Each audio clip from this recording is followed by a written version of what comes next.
तो फटाफट अनअकैडमी का लर्निंग ऐप डाउनलोड कर लीजिए और अपना जो भी टारगेट हो उसको चूज कीजिए, अपना नंबर डालिए, अपना नाम डालिए और इसके बाद बहुत सारी फ्री क्लासें, फ्री टेस्ट सीरीज, क्विजेस, जो भी चाहे बहुत सारे इनाम आप जीत सकते हैं आप अनअकैडमी के लर्निंग ऐप पर, है ना। आप कॉइन कमाते रहिए, है ना। आप देखिए, आप कोई क्लास देखिए, फ्री में देखिए और फ्री में देखने के बाद आपको बहुत सारे कॉइन मिलेंगे, उसका यूज आप कर सकते हैं। समझ में आ रहा है? तो अनअकैडमी लर्निंग ऐप आपको बहुत सारी अच्छी चीजें देता है ना। इसको इसका जो आप लाभ है उसको तुरंत उठाइए। अनअकैडमी लर्निंग ऐप को फटाफट डाउनलोड कीजिए। मैं आपको अनअकैडमी के लर्निंग ऐप के बारे में फटाफट बता देता हूं जल्दी से। अभी तक आपने अगर लर्निंग ऐप डाउनलोड नहीं किया तो फटाफट डाउनलोड कर लीजिए। यहाँ पर आपका जो मन पसंदीदा एजुकेटर होता है वो आपको मिल जाता है। आपका जो भी मन पसंदीदा एजुकेटर हो, घर बैठे ही, आप कहीं जाने की जरूरत नहीं है, घर बैठे ही आप पढ़िए। जैसे don't miss the chance to join free mini course for UPPSC prelims. UPPSC prelims जो आपका 13 जून को पेपर होने वाला है, उसके लिए अनअकैडमी का लर्निंग ऐप आपके लिए बहुत, हमारे जो टीचर हैं वो बहुत जी तोड़ मेहनत कर रहे हैं आप सभी के लिए। मिनी कोर्स ला रहे हैं ताकि आपको बहुत इंपॉर्टेंट चीजें जो आ सकती है पेपर में उस पर डिस्कशन कर सके। तो ये दूसरा वीक है, इसमें आपको 5:30 बजे से आपका एनवायरमेंट पढ़ाई जाएगी, 10 बजे से आपकी साइंस एंड टेक पढ़ाई जाएगी।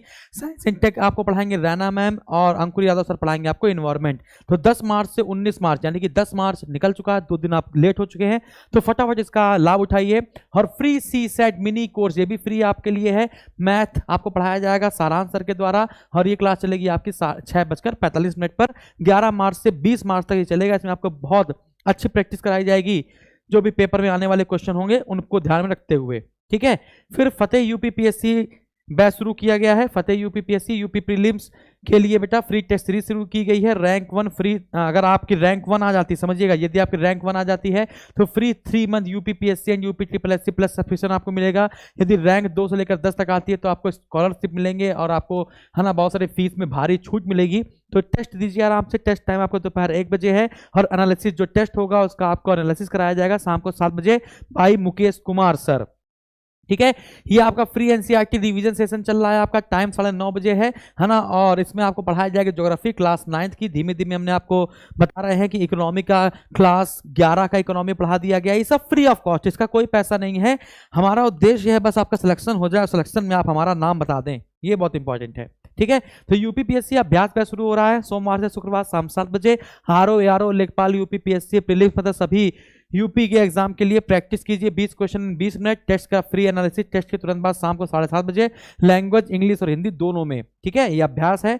और यदि आप प्लस कोर्स लेते हैं तो आपको क्या मिलता है, यदि आप फ्री कोर्स लेते हैं तो आपका क्या मिलता है। फ्री कोर्स में आपको लिमिटेड सिलेबस कवर कराया जाता है, लिमिटेड प्रैक्टिस टेस्ट होते हैं, limited PDF notes, doubt clearing session होता है लिमिटेड, लेकिन यहाँ पर सब कुछ आपका अनलिमिटेड कर दिया जाता है यदि आप ये कोड यूज करते हैं। यदि आप SSCHN ये कोड यूज करते हैं, कोई भी कोर्स लीजिए, कोई भी कोर्स लीजिए, यदि आप रेफरल कोड में ये कोड यूज करते हैं तो आपको मिलता है फीस में 10% का डिस्काउंट। जो भी फीस होगी उसमें 10% डिस्काउंट मिल जाएगा आपको। और क्लास को तुरंत बाद आपको पीडीएफ नोट्स उपलब्ध करा दिए जाते हैं, जो भी टीचर पढ़ाता है बिल्कुल सेम उसी की राइटिंग में, ठीक है। यहाँ पर आपको मिल जाता है learn from your favourite educator, complete exam preparation, regular doubt clearing session, weekly free mock test, free test series and exhaustive coverage of syllabus, ठीक है। ओके, ये बहुत सारे कुछ फीचर्स ऐड किए गए हैं, लेकिन आपको याद रखना है फीचर्स कुछ भी हो, लेकिन आपको जब भी कोई कोर्स यूज करना है, कोड यूज करना है, तो वो ये कोड यूज करेंगे। जब ये कोड यूज करेंगे आपको 10% का डिस्काउंट मिलेगा फटाफट, ठीक है। और बहुत सारे लैंग्वेज के कोर्स आपके ऐड कर दिए गए हैं, जैसे हिंदी आती है आपके पेपर में, तो बैच कोर्स समझ लीजिए फटाफट कौन कौन से बैच, ये सब फ्री है। तो पेड क्या है भाई, यूपीपीएससी अपर सबऑर्डिनेट 2022 को टारगेट करते हुए 15 मार्च से लेकर 30 जनवरी 2022 तक ये कोर्स शुरू हो रहा है। टीम ये है, आप देख सकते हैं। यूपीपीएससी प्रीलिम्स 2021 को लेकर बैच शुरू हो रहा है 16 मार्च, 3 महीने का ये बैच होगा। इसकी टीम आपकी ये है ना, बेहतर टीम के साथ। अगला देखते हैं भाई, अगला यूपीपीएससी प्रीलिम्स बैच कोर्स 2021 के लिए आपका 19 मार्च से भी एक बैच शुरू हो रहा है जो 3 महीने का है। और यूपीपीएससी आरओ जो आपका अगस्त में पेपर हो रहा है उसका 90 दिन का बैच शुरू हो रहा है, 3 महीने का बैच, या 18 मार्च से शुरू हो रहा है। तो new batch, new teacher, new vacancy, है ना, फटाफट इसका लाभ उठाते रहिए, ठीक है। ये है हमारा पेड कोर्स, सिर्फ 4 कोर्स हैं आपके। और अब आते हैं फीस पर डिस्कशन कर लेते हैं। यदि 12 महीने और 24 महीने का आप सब्सक्रिप्शन लेते हैं, 1 साल या 2 साल का, जो फीस आपकी 7,000 रुपये है वो घटकर आपकी 6300 हो जाती है। 2 साल के सब्सक्रिप्शन जो आपका देखो 7,000 रुपये का 1 साल का, और 2 साल का 8400, मात्र 1400 जाता, क्या बुरा है। और उसमें भी 10% डिस्काउंट, यदि आप ये लगा देते हो कोड तो 7,560 रुपये फीस हो जाती है। और क्या चाहते हो, बच्चे की जान है? चलो भाई अगला। तो दिस इज योर अनअकैडमी, फटाफट फटाफट अनअकैडमी का लर्निंग ऐप डाउनलोड कर लीजिए। और आज हम लोग जो टॉपिक पढ़ने वाले हैं वो आपका क्या है, वो आपका है वर्णमाला। ठीक है, तो आज हम लोग क्या टॉपिक पढ़ने वाले हैं बच्चा? तो आज हम लोग पढ़ने वाले हैं वर्णमाला।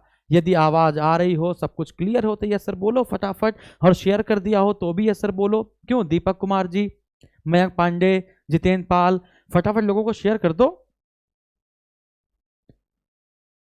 जितनी जल्दी शेयर कर दोगे मैं उतनी जल्दी ये क्लास खत्म कर दूंगा। मैं 1 से 1.5 घंटे में ही, आप विश्वास करिए 1 से 1.5 घंटे लगेगा और आपको सब कुछ पढ़ा कर निकल जाऊंगा जल्दी से।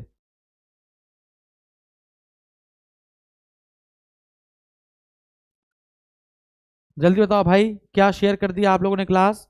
हमें दिख नहीं रहा है लोगों को शेयर कर दिया है कुछ, ऐसा क्यों भाई?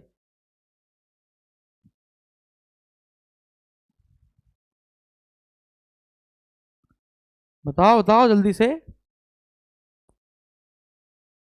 आवाज तो क्लियर है, सब कुछ क्लियर है, फटाफट शेयर कर दो तो क्लास को लाइव करा जाए जल्दी से। लाइव मतलब कि फटाफट पढ़ाया जाए। और वर्णमाला आज के बाद आपको कभी परेशान नहीं करेगी, ना तो स्वर परेशान करेंगे ना तो कभी व्यंजन परेशान करेंगे, कोई परेशान नहीं करेगा। ठीक है, राम राम आशीष वर्मा, राम राम। दीपू दिवाकर, पूजा पांडे, सुमित कुमार, नमस्ते बेटा नमस्ते। आशीष वर्मा राम राम बेटा, दीपक कुमार, सुमित कुमार, बार बार स्टार्ट करिए स्टार्ट करिए, कर रहे हैं फटाफट। पहले तुम लोग तो उड़ा लो, फटाफट सब लोग को बुला लो तो हम उड़ाना शुरू करें जल्दी से, हैं? चलो, तो सबसे पहले बात कर लेते हैं वर्णमाला। किस पर बात कर लेते हैं? वर्णमाला पर। तो वर्णमाला, तो जैसे हम लोग बात करें हिंदी व्याकरण, समझाता हूं मैं। आज के बाद आपको कभी भी वर्णमाला परेशान नहीं करेगी। आज के बाद कभी भी आपको वर्णमाला परेशान नहीं करेगी। करेगी क्या? नहीं, आज के बाद तो नहीं करेगी। पहले करती होगी, मुझे नहीं पता, पहले हो सकता है कभी जीवन में करती हो, लेकिन अब नहीं करेगी, इतनी बात हमको पता है। ठीक है, तो स्टार्ट किया जाए। यदि सब लोग यस सर बोल दो तो स्टार्ट किया जाए फटाफट, है ना? तो व्याकरण को पढ़ा जाए। व्याकरण, हिंदी व्याकरण। ठीक है, चलिए, कोई दिक्कत नहीं। तो हिंदी व्याकरण में शुरुआत करते हैं, समझिएगा। वर्णमाला पढ़नी ना, ये वर्णमाला जो है भाई, एक बच्चे ने क्या लिखा? सर सारी क्लास, हाँ बेटा हाँ। चलो, तो देखो भाई, वर्णमाला जो है, वर्णमाला बहुत आराम समझ में आएगा। अभी तक जो जिसको इसको मैंने पढ़ाया है उसको बहुत अच्छे समझ में आया है। ठीक है, आपको भी समझ में आएगा। और जिंदगी में आज कभी वर्णमाला और जो आपका हिंदी शब्दकोश है, वर्णमाला और जो हिंदी शब्दकोश, हिंदी डिक्शनरी, है ना, ये वाला जो टॉपिक है आप लोग ढूंढ ढूंढ के करके आओगे, ढूंढ ढूंढ के करके आओगे। चलिए स्टार्ट किया जाए। तो सबसे पहले हम लोग बात करेंगे, सबसे पहले हम लोग बात करेंगे, सबसे पहले हम लोग बात करेंगे, सबसे प्राचीन भाषा कौन सी थी? संस्कृत। संस्कृत से कौन सी बनी? पाली। पाली से कौन सी बनी? प्राकृत। प्राकृत से कौन सी बनी? अपभ्रंश। अपभ्रंश से कौन सी बनी? अवहट। अवहट। और अवहट से कौन सी बनी? हिंदी। लेकिन बहुत सारे हिंदी विद्वान हैं, बहुत सारे हिंदी विद्वान हैं जो अवहट को नहीं मानते। अब अवहट को नहीं मानते तो अपभ्रंश से ही हिंदी का विकास मानते हैं। वैसे हिंदी जो सही बोलते हैं वो खड़ी बोली है। जो खड़ी बोली के लोग होंगे वो हिंदी का सही उच्चारण करेंगे, है ना। बाकी हम आपको उच्चारण के तरीके ही बताएंगे, करना क्या है करना क्या नहीं है। लेकिन बहुत सारे विद्वान अपभ्रंश से ही हिंदी को विकास मानेंगे। लेकिन कौन सी अपभ्रंश? तो आपका आंसर आएगा सौरसेनी अपभ्रंश। कौन सा अपभ्रंश? तो आपका आंसर आएगा सौरसेनी अपभ्रंश। प्राकृत अगर ऑप्शन में ना हो तो आप अर्धमगधी लगा दीजिएगा। जैसे समझिएगा, यदि संस्कृत की बात की जाए तो वेदों की जो भाषा है वो संस्कृत है, और गुप्त वंश की जो भाषा है वो भी संस्कृत है। कई बार क्वेश्चन पूछा जाएगा गुप्त वंश की भाषा क्या थी, गुप्त वंश की राज दरबार की भाषा क्या थी? तो आपका आंसर आएगा संस्कृत थी। ठीक है, यदि पाली भाषा देखा जाए तो बौद्ध ग्रंथ की भाषा कैसी है? बौद्ध ग्रंथों की भाषा किस कौन सी है? तो आपका आंसर आएगा पाली है। यदि प्राकृत भाषा का देखा जाए तो अशोक ने किस भाषा का प्रयोग किया था अपने अभिलेखों में? अशोक ने अपने अभिलेखों में किस भाषा का प्रयोग किया था? तो आपका आंसर आएगा भैया प्राकृत भाषा का। समझ आ गया? तो अशोक के अभिलेख प्राकृत भाषा में है। यदि हम पूछे जाए कि आंध्र सातवाहन वंश, आंध्र सातवाहन वंश, ये जो आंध्र सातवाहन वंश है इसका संस्थापक सिमुक था। इसका जो सातवाहन वंश ने सबसे ज्यादा मात्रा में सीसे या पोटीन के सिक्के चलवाए थे। सातवाहन वंश का सबसे खतरनाक राजा या महान राजा था गौतमी पुत्र सतकर्णी। क्लियर है? तो सातवाहन वंश की भाषा जो क्या थी वो भी प्राकृत थी। और जैन ग्रंथों की भाषा क्या थी भैया? तो जैन ग्रंथों की भाषा भी आपकी प्राकृत या अर्धमगधी लगा देते हैं। ठीक है, तो ये बात आपको समझ में आई। यदि आपसे पूछ दिया जाए जैन धर्म की भाषा या जैन ग्रंथों की भाषा क्या है, प्राकृत ऑप्शन में ना रहे, तब आपको क्या शस्त्र यूज करना है? अर्धमगधी। क्लियर है? Very good. तो ये आपकी हो गई भाषा। यदि इसका स्क्रीनशॉट ले लीजिए जल्दी से, तो अगली बात की जाए। इसका स्क्रीनशॉट फटाफट ले लीजिए, तो हम लोग अगली बात करेंगे। अब अगली बात क्या है भैया, इसको देख लेते हैं। अगली बात यह है कि भाषा की अगर हम लोग बात करें, भाषा, तो जो भाषा शब्द है ये भाष से आया है।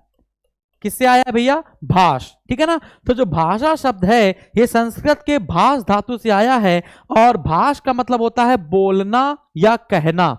फिर मैं बोल रहा हूं, जो भाषा शब्द है वो किससे आया बेटा? भाष धातु से आया है, और भाष धातु का मतलब होता है बोलना या कहना। अब आपसे क्वेश्चन पूछता है कि भाषा की सार्थक इकाई क्या है, मतलब भाषा किसको मिलाने से बनती है ना? तो इस प्रकार से आपसे पूछेगा कि अभी मैं भाषा पर चर्चा नहीं कर रहा हूं, आज का हमारा जो टॉपिक है वो आपको दिखाई पड़ रहा होगा, वर्णमाला है। लेकिन बस थोड़ी थोड़ी बातें है ना, छोटी छोटी मगर मोटी बातें, ये आपको याद रखना है। तो भाष का मतलब क्या होता है? बोलना या कहना, बोलना या कहना। अब देखते हैं भाषा की अगर सार्थक इकाई आपसे पूछी जाए तो भाषा की इकाई होती है आपकी वाक्य। वाक्य की सार्थक इकाई आपसे पूछी जाए तो होती है उपवाक्य। उपवाक्य की सार्थक इकाई अगर आपसे पूछी जाए तो आप लगाते हैं पदबंध। पदबंध की इकाई पूछी जाए तो लगाते हैं पद। पद का मतलब होता है शब्द।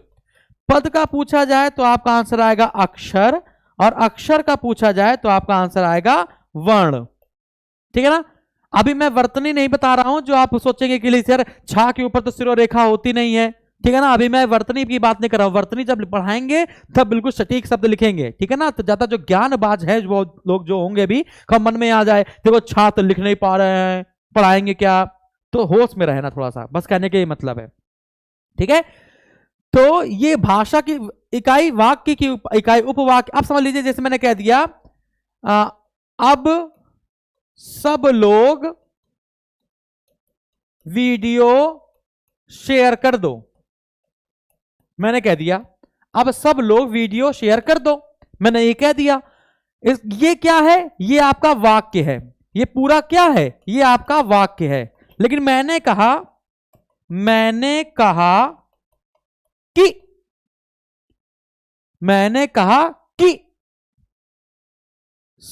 अब सब लोग वीडियो शेयर कर दो, तो ये क्या है? उपवाक्य है। ठीक है? समझ में आ गया? रीजन पता चल जाता है तो स्टेटमेंट है, रीजन पता नहीं चलता है, अधूरा रह जाता है तो वो सब स्टेटमेंट है। तो वाक्य और उपवाक्य समझ में आ गया बच्चा? तो वाक्य और उपवाक्य समझ में आ गया। भाषा, वाक्य, उपवाक्य, पदबंध, पद, अक्षर और वर्ण। स्क्रीनशॉट फटाफट लेते रहना।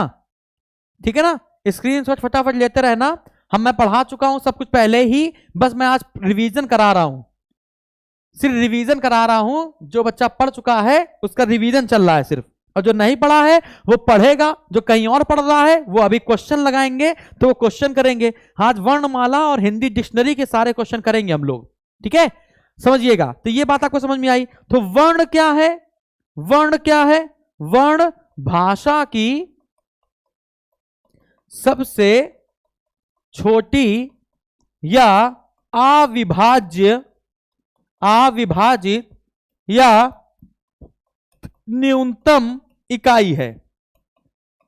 समझिए, जैसे आप बैठे हुए हो और आपने बोला आपने बोला ऐसे करके कुछ बोला, तो जो बोला है वो क्या निकली है? मनुष्य के मुख से क्या निकलती है? ध्वनि। ऐसा बोला तो ये क्या है? ध्वनि है। तो बोलेंगे तो ध्वनि, लेकिन ध्वनि को लिखा जाए तो वो ऐसे लिखेंगे ना, जैसे बोला तो मुंह से जो बोला है वो तो ध्वनि है, लेकिन जो लिखित रूप है ये है वर्ण।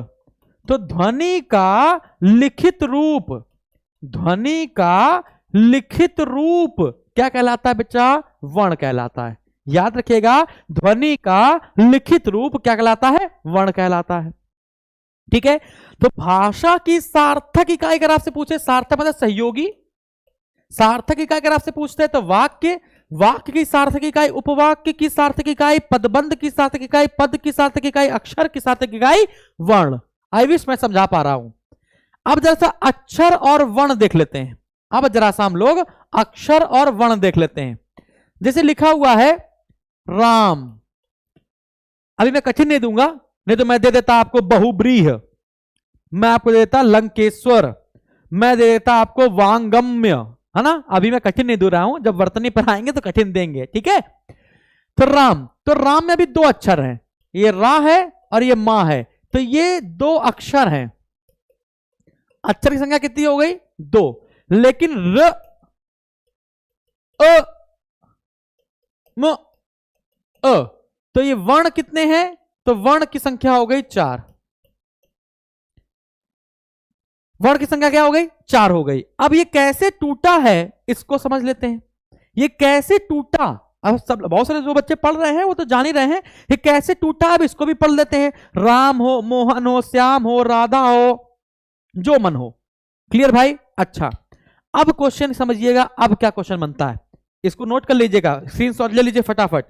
अब क्वेश्चन बनता है वर्णों के व्यवस्थित क्रम को क्या कहा जाता है?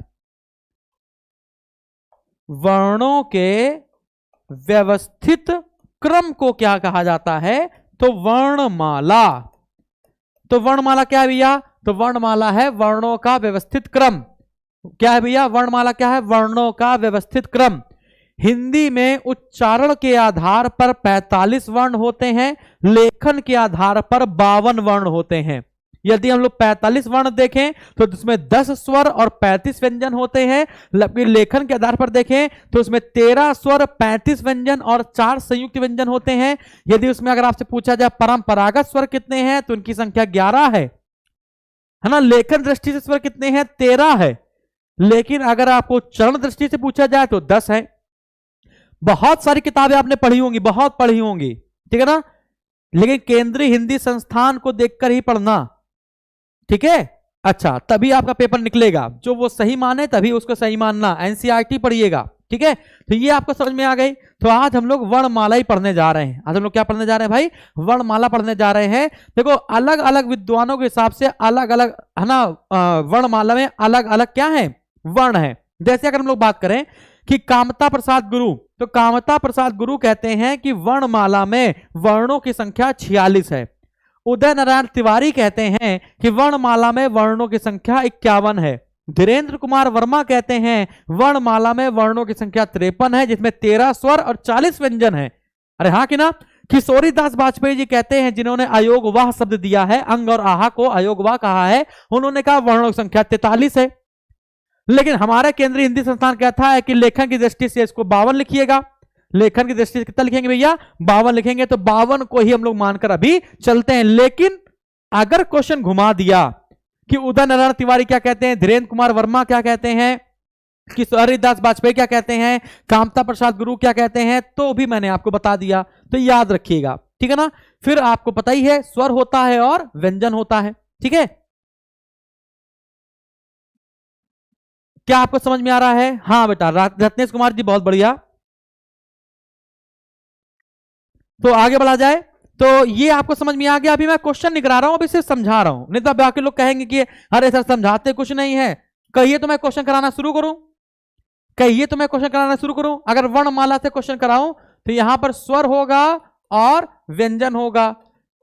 जो वर्ण बिना किसी की सहायता से प्रयोग किए जाते हैं, जिन वर्णों का उच्चारण स्वतंत्र रूप से होता है, बिना अवरोध के होता है, उन सभी को स्वर कहते हैं। जैसे आ, छोटा आ, बड़ा आ, छोटी ई, बड़ी ई, छोटा ऊ, बड़ा ऊ, री से ऋषि, ए से एड़ी, ए से ऐनक, ओ से उखली और औ से औरत, अंग और आहा। अंग और आहा, ये जो अंग और आहा है ये ना तो स्वर में आएंगे ना तो व्यंजन में आएंगे। क्यों? क्योंकि स्वर स्वतंत्र होते हैं और जो अंग है ये तो आ के साथ आ रहा है, इसलिए स्वर में तो जाएगा नहीं। स्वर के साथ क्या प्रयोग होते हैं? व्यंजन होते हैं, लेकिन व्यंजन के साथ भी नहीं आ रहे हैं ये, समझ में नहीं? क्योंकि कंग हो जा रहा, कहा उधर उच्चारण में तो आ रहे हैं लेकिन क में पहले से स्वर जुड़ा हुआ है, इसलिए यानी कि ये अंग और आहा जो है ये आपके ना तो स्वर होंगे और ना ही ये क्या होंगे बेटा, आपके व्यंजन होंगे। ठीक है ना? तो इसको हम लोग क्या कह सकते हैं? किशोरी दास वाजपेयी जी ने इसको स्वर और व्यंजन के बीच की कड़ी कहा है, मतलब कि अयोग वाह कहा है ना? अयोग वाह ये कहा है बेटा, है ना? अच्छा, अगर मैं कहूं कि लेखन की दृष्टि से स्वर कितने हैं, उच्चारण की दृष्टि से स्वर कितने हैं और परंपरागत रूप से स्वर कितने हैं, स्वर कितने हैं, तो लेखन की दृष्टि से आपके 13 हो गए, उच्चारण की दृष्टि से 10 हो गए, परंपरागत में 11 हो गए। ये 13 में मैंने सारे काउंट कर लिए हैं, इस 10 में मैंने आपका री काउंट नहीं किया है, अंग और आहा काउंट नहीं किया है, परंपरागत में मैंने आपका अंग और आहा नहीं काउंट किया है। याद रखिएगा, परंपरागत में मैंने आपका अंग और आहा काउंट नहीं किया है, उच्चारण में मैंने आपका री, अंग और आहा काउंट नहीं किया है, और लेखन में मैंने आपके सारे काउंट कर लिए हैं। ठीक है? अब अगर हम लोग स्वर देखें मात्रा के आधार पर, यदि हम लोग स्वर को मात्रा के आधार पर देखें तो 3 प्रकार के होंगे, एक होगा हस्त स्वर, एक होगा आपका दीर्घ स्वर और एक आपका होगा प्लुत स्वर।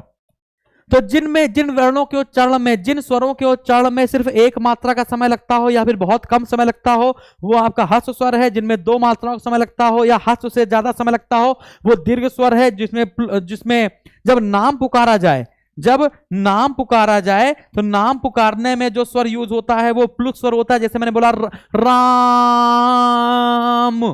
मैंने बोला राधा, बात समझ आ रही है? इस प्रकार से तो नाम पुकारने में जो होता है वो आपका होता है बेटा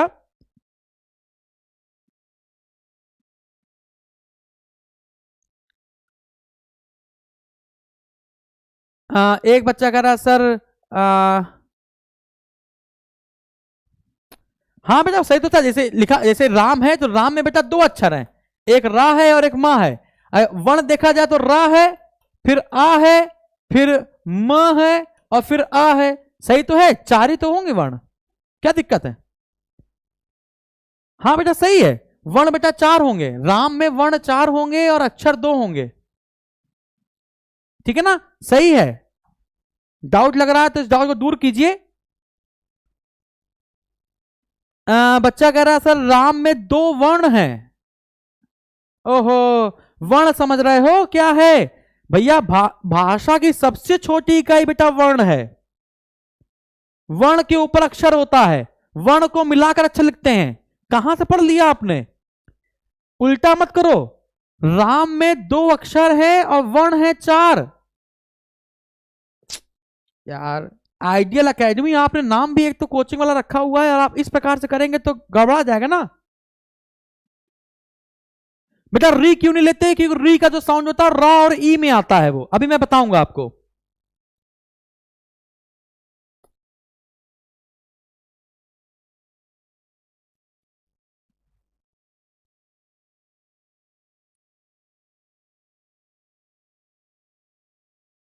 ठीक है, ओके। फिर मैं बोल रहा हूं यार, तुम बार बार टाइप कर रहे हो कि सर राम में 2 अक्षर होंगे, सॉरी राम में 4 अक्षर होंगे। राम में 4 अक्षर नहीं है, अक्षर बड़ा है।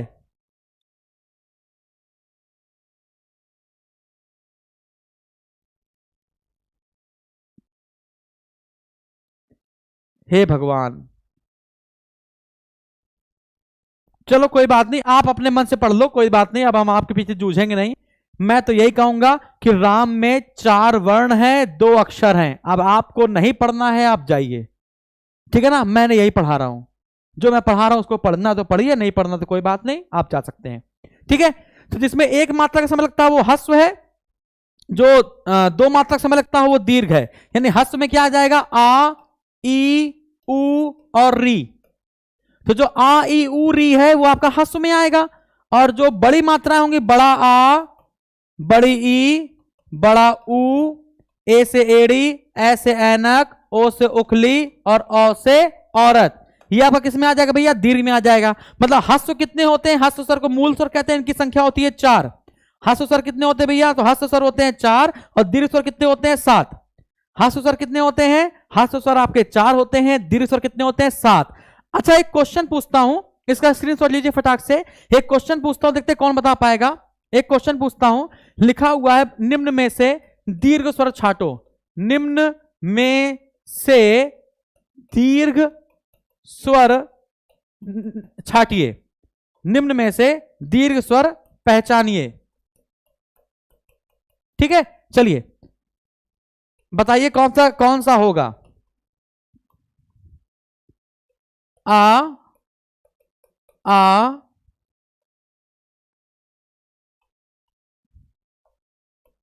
ए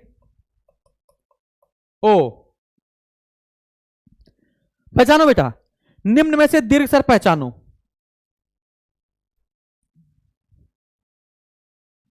फटाफट पहचानो।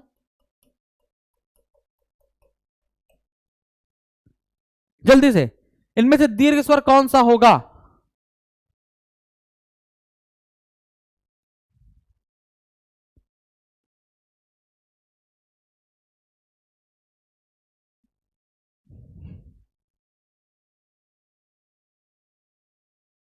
नहीं, गुस्सा नहीं रहे बेटा, नहीं गुस्सा नहीं रहे यार, हम बता रहे हैं, आप बार बार टाइप कर रहे हो, मैं बोल भी रहा हूं। बी बच्चे बता रहे हैं, सब बच्चे बी बता रहे हैं। जो बी बता रहे हैं उन्होंने पढ़ा है क्या हमसे? चलो देखते हैं। अब मैं आपको जो बता रहा हूं समझिएगा। अब आप सोच रहे हो सर दीर्घ स्वर तो 7 होते हैं। अब आपके मन में आया सर दीर्घ स्वर तो 7 होते हैं और ये सब जितने भी हैं ये सब दीर्घ स्वर तो हैं। कितने बच्चे जुड़े हुए हैं उनको बुला लो और थोड़ा सा लोगों को। अब आप सोच रहे होंगे सर दीर्घ स्वर तो 7 होते हैं। दीर्घ स्वर तो आपने बताया आ भी है, ई भी है, ऊ भी है और ए भी है, ए भी है, ओ भी है, औ भी है। ये सारे दीर्घ स्वर आपने बताए हैं सर। अब आप कह रहे हैं इसमें से दीर्घ स्वर पहचानिए, तो हमारे हिसाब से तो ये तीनों हो जाएंगे। हमारे हिसाब से तो तीनों हो जाएंगे। आपके मन में आ रहा होगा कि सर आपके यहां तो तीनों हो जाएंगे, तो हमें लगता है ये यूपी ट्रिपल एससी का क्वेश्चन है। ये यूपी ट्रिपल एससी का क्वेश्चन है। उसने पूछा कि निम्न में से दीर्घ स्वर पहचानो, तो लोगों ने सोचा यार देखो हम बताया पेपर गलत छप गया है क्योंकि ये तीनों दीर्घ स्वर हैं। उसने पूछने की कोशिश करी है कि निम्न में से कौन सा दीर्घ स्वर नहीं है, तो लोग अपने मन से इसमें करेक्शन कर देते हैं और आंसर आ लगा आते हैं। ठीक है, अगर उन्होंने सही से पढ़ा होता तो उनको पता होता कि दीर्घ स्वर 2 प्रकार के होते हैं। एक होता है समान दीर्घ स्वर और एक होता है विजातीय या संयुक्त दीर्घ स्वर। विजातीय या संयुक्त दीर्घ स्वर। ठीक है, तो समान दीर्घ स्वर में आपका आता है आ, ई और ऊ, और बाकी ए, ओ और औ ये आपका आता है विजातीय या संयुक्त दीर्घ स्वर में। तो यहां पर दीर्घ स्वर आपका जो आंसर होगा वो ये होगा। क्लियर? अब आपके मन में आ रहा होगा कि सर ये कैसे, अब आपके मन में आ रहा होगा कि सर ये कैसे आपने कर दिया। अब देखते हैं भाई, ये समान क्या है, क्योंकि अगर छोटा आ और छोटा आ मिला दिया जाए तो बड़ा आ बन जाता है, तो समान जाति समान जाति, ई बराबर ई बन गई, समान जाति समान जाति, ऊ बराबर ऊ बन गया, समान जाति समान जाति। यहां पर आते हैं आ प्लस ई बराबर ए बन गया, आ समान जाति मतलब विजातीय और 2 संयुक्त है ना। आ प्लस ए बराबर ए है ना, तो आ प्लस ऊ बराबर ओ और आ प्लस ओ बराबर ओ। क्या बात समझ में आई? क्या बात समझ में आई बच्चा?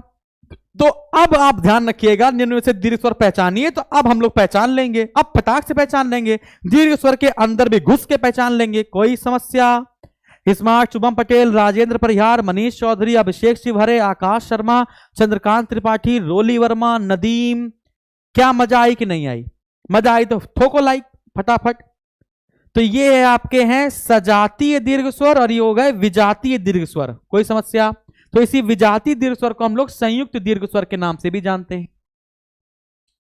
ठीक है अभिषेक शिव, अरे समझ गए हम, आपने जो लिखा है कि सर कवि के बारे में बता देते रहिए, ठीक है ना। तो इतनी बात आपको समझ में आई। सर लाइव नहीं दिखा रहा है, हमारे हिसाब से लाइव दिखा रहा होगा यार, पक्का नहीं दिखा रहा लाइव? मजा आ गया, धन्यवाद। तो ये आपको समझ में आ गया। तो अब सीधे क्या काम करते हैं ना, सीधे काम करते हैं। अच्छा मैं आपसे क्वेश्चन पूछता हूं, जरा बताइएगा। अनुनासिक जानते ना, अनुनासिक क्या होता है?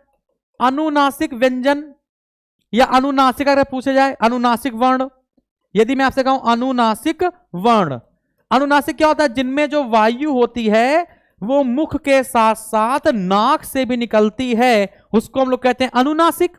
ठीक है, अच्छा कोई बात नहीं, नहीं दिखा रहा है तो कोई बात नहीं, आप शेयर करते रहो फटाफट, ठीक है ना। यदि आपसे पूछा जाए, अच्छा अब बच्चा कह रहा है सर इसमें तो पूछा नहीं कौन सा दीर्घ स्वर है ना। तो यदि समझो, यदि अगर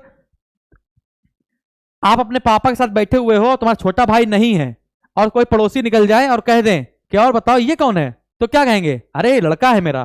तो जो हमें दिख रहा है अभी वही तो बताएंगे, अब इसको तो नहीं कहेंगे अरे इधर तो आओ, वापस तो आओ, मेरे 3 लड़के और है वो अंदर, रुको हम बुलाते हैं, ऐसे कहोगे क्या? चलिए, तो अनुनासिक वर्ण क्या होते हैं? प्रत्येक वर्ग का 5वां अक्षर, प्रत्येक वर्ग का 5वां अक्षर, जैसे काखा गागा अंगा, चाचा दादा इया, टाठा दादा अना, ताथा दादा ना, पापा बाबा मां, ठीक है ना। तो ये आपके हो गए पंचमा अक्षर, पंचमा अक्षर अनुनासिक होता है। लेकिन जो अच्छा इनका जो साउंड होता है वो क्या होता है? अंग होता है। इनका जो साउंड होता है वो अंग होता है, मतलब जिनका जो प्रतीक होता है वो ये होता है अंग। जैसे मैं कह दूं, अब मैं क्वेश्चन पूछ रहा हूं, जरा बताइएगा, मैं क्वेश्चन पूछ रहा हूं, बताइएगा जरा सा, मैं क्वेश्चन पूछ रहा हूं, जरा देखते हैं। आज ही मैंने पढ़ाया भी है बहुत सारे लोगों को, ठीक है ना, पढ़ाया है ना, आज टेस्ट चल रहा है, तो यहां पे मैंने अंग भी लिख दिया। चलिए मैं लिख रहा हूं बंदर, मैं लिख रहा हूं बंदर। तो बताइए बंदर में कौन सा अनुनासिक है? Option number A, B, C, D, E और एफ, ये ऑप्शन दिए हुए हैं। बताइए बंदर में कौन सा अनुनासिक है? लंगूर में कौन सा अनुनासिक है ना। कंटाप पे कंटाप पड़ेगा, कंटाप में कौन सा अनुनासिक है ना। बंदर, लंगूर, है ना। कंजूस में कौन सा आपका अनुनासिक है? अगला पंचमेश्वर या पंचमणि या पंचमेश्वर में कौन सा अनुनासिक है? बताओ।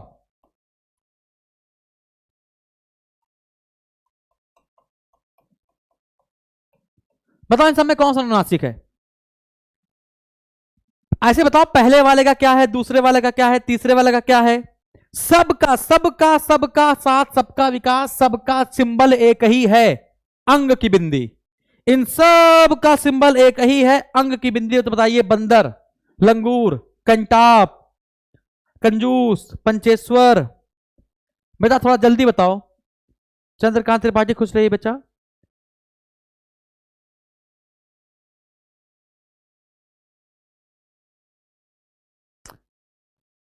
संजय जी ठीक है, लंगूर में डी होगा, लंगूर में बता रहा है बच्चा डी होगा, मतलब ना। ठीक है देखते हैं। सबका होगा एफ, यानी कि इन सभी का एफ बता रहे हैं बच्चा।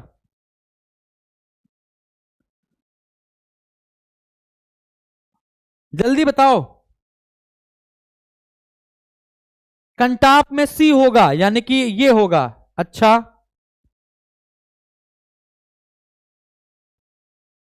चलिए, सब लोग ने आंसर दे दिए होंगे, अब हम भी देखते हैं। देखिएगा, तुरंत बताता हूं, तुरंत आ जाएगा। या फिर इसको देते हैं ब्रेक, ठीक है ना, इसको देते हैं ब्रेक। इसको मैं पढ़ाऊंगा कल। यदि आपने आज कम से कम मान के लिए 2000 लाइक कर दिए, अगर 2000 लोगों ने लाइक कर दिए तो मैं लास्ट में जाते जाते ये बता कर जाऊंगा, ठीक है ना। और अगर आपने 2000 लाइक नहीं किए तो फिर मैं नहीं बताऊंगा। सबका एफ नहीं होगा बेटा, सबका एफ नहीं होगा, सीख लो इसको, पहले सीख लो, मजा आएगी, ठीक है ना। क्या आपको इस डा, ढा, रा और ढा में अंतर पता है क्या, कि ये कब लगता है और ये कब लगता है, ये इसमें संस्कृत कौन सा है, हिंदी कौन सा है, कौन सा तत्सम कौन सा तद्भव है, हैं? ये सब पता ही नहीं पता है। बंदर में मां है, अच्छा चलो कोई बात नहीं, इसको भी लोग समझेंगे, है ना। अगर 2000 लाइक तुमने जाते जाते करवा दिए तो विश्वास मानिए, कसम खा रहे हैं आपकी, ठीक है। 2000 लाइक अगर हो गए तो विश्वास मानो ये सब पढ़ा कर जाएंगे, ठीक है। चलिए आप क्वेश्चन करना शुरू करते हैं फटाफट। अब क्वेश्चन करना शुरू करते हैं। वर्णमाला बहुत सारी सिखा दी हमने आपको। चलिए पहला क्वेश्चन, पहला क्वेश्चन आपकी स्क्रीन के सामने आ गया है। पहला क्वेश्चन लिखा हुआ है, वर्ण किसको कहते हैं, शब्द को, ध्वनि को, शब्द समूह को, अखंडित शब्द को। अखंडित शब्द को, अच्छा बताइए, सिंपल सी बात है, वर्ण किसे कहते हैं, तो आपको आंसर तो पता ही होगा, फिर भी जल्दी से बताना बेटा, बच्चा जल्दी से बताइए, वर्ण किसको कहते हैं, शब्द को कहते हैं, ध्वनि को कहते हैं, शब्द समूह को कहते हैं, या अखंडित शब्द को कहते हैं। तो मैंने बताया भाषा की सबसे छोटी इकाई क्या है, मैंने बताया आपको कि भाषा की सबसे छोटी इकाई क्या है, तो आपने बताया चिल्लाकर कि सर भाषा की सबसे छोटी इकाई है वर्ण, है ना। और वर्ण क्या होता है, किसी की मनुष्य के मुख से जो भी ध्वनि निकलती है, तो ध्वनि का लिखित रूप ही क्या कहलाता है, वर्ण कहलाता है। तो ध्वनि का लिखित रूप आपका क्या है भैया, वर्ण है। कि देखो जो वर्ण है वो अविभाजित तो है, लेकिन वो अविभाजित इकाई किसकी है, भाषा की, अविभाजित शब्द नहीं है वो। क्या आपको मैं समझा पा रहा हूं, तो पहले का आंसर हाँ आप लोगों ने दिया है, मैं बस समझा रहा हूं आपको, ठीक है। तो पहले का आंसर क्या लगाएंगे, जल्दी बताइए, बिल्कुल सही, पहले का आंसर बी होगा, यानी ध्वनि, बिल्कुल सही है, ध्वनि इज द राइट। आपको पता ही है ना, भाषा, भाषा की इकाई क्या है, सार्थक इकाई, वाक्य, वाक्य की सार्थक इकाई उपवाक्य, उपवाक्य की सार्थक इकाई पदबंध, पदबंध की सार्थक इकाई पद, और पद को कहते हैं शब्द, और पद की सार्थक इकाई है आपकी अक्षर, और अक्षर की है आपकी वर्ण, और वर्ण क्या है, ध्वनि, है ना। ध्वनि का लिखित रूप है वर्ण, और वर्णों का व्यवस्थित समूह वर्णमाला, और जो व्याकरण जानता है उसको व्याकरण के नाम से जानते हैं, व्याकरण। तो पहले का आंसर बी बिल्कुल सही बताया बच्चों ने, बिल्कुल बढ़िया। अगला क्वेश्चन देखते हैं इसी प्रकार से, बहुत बढ़िया।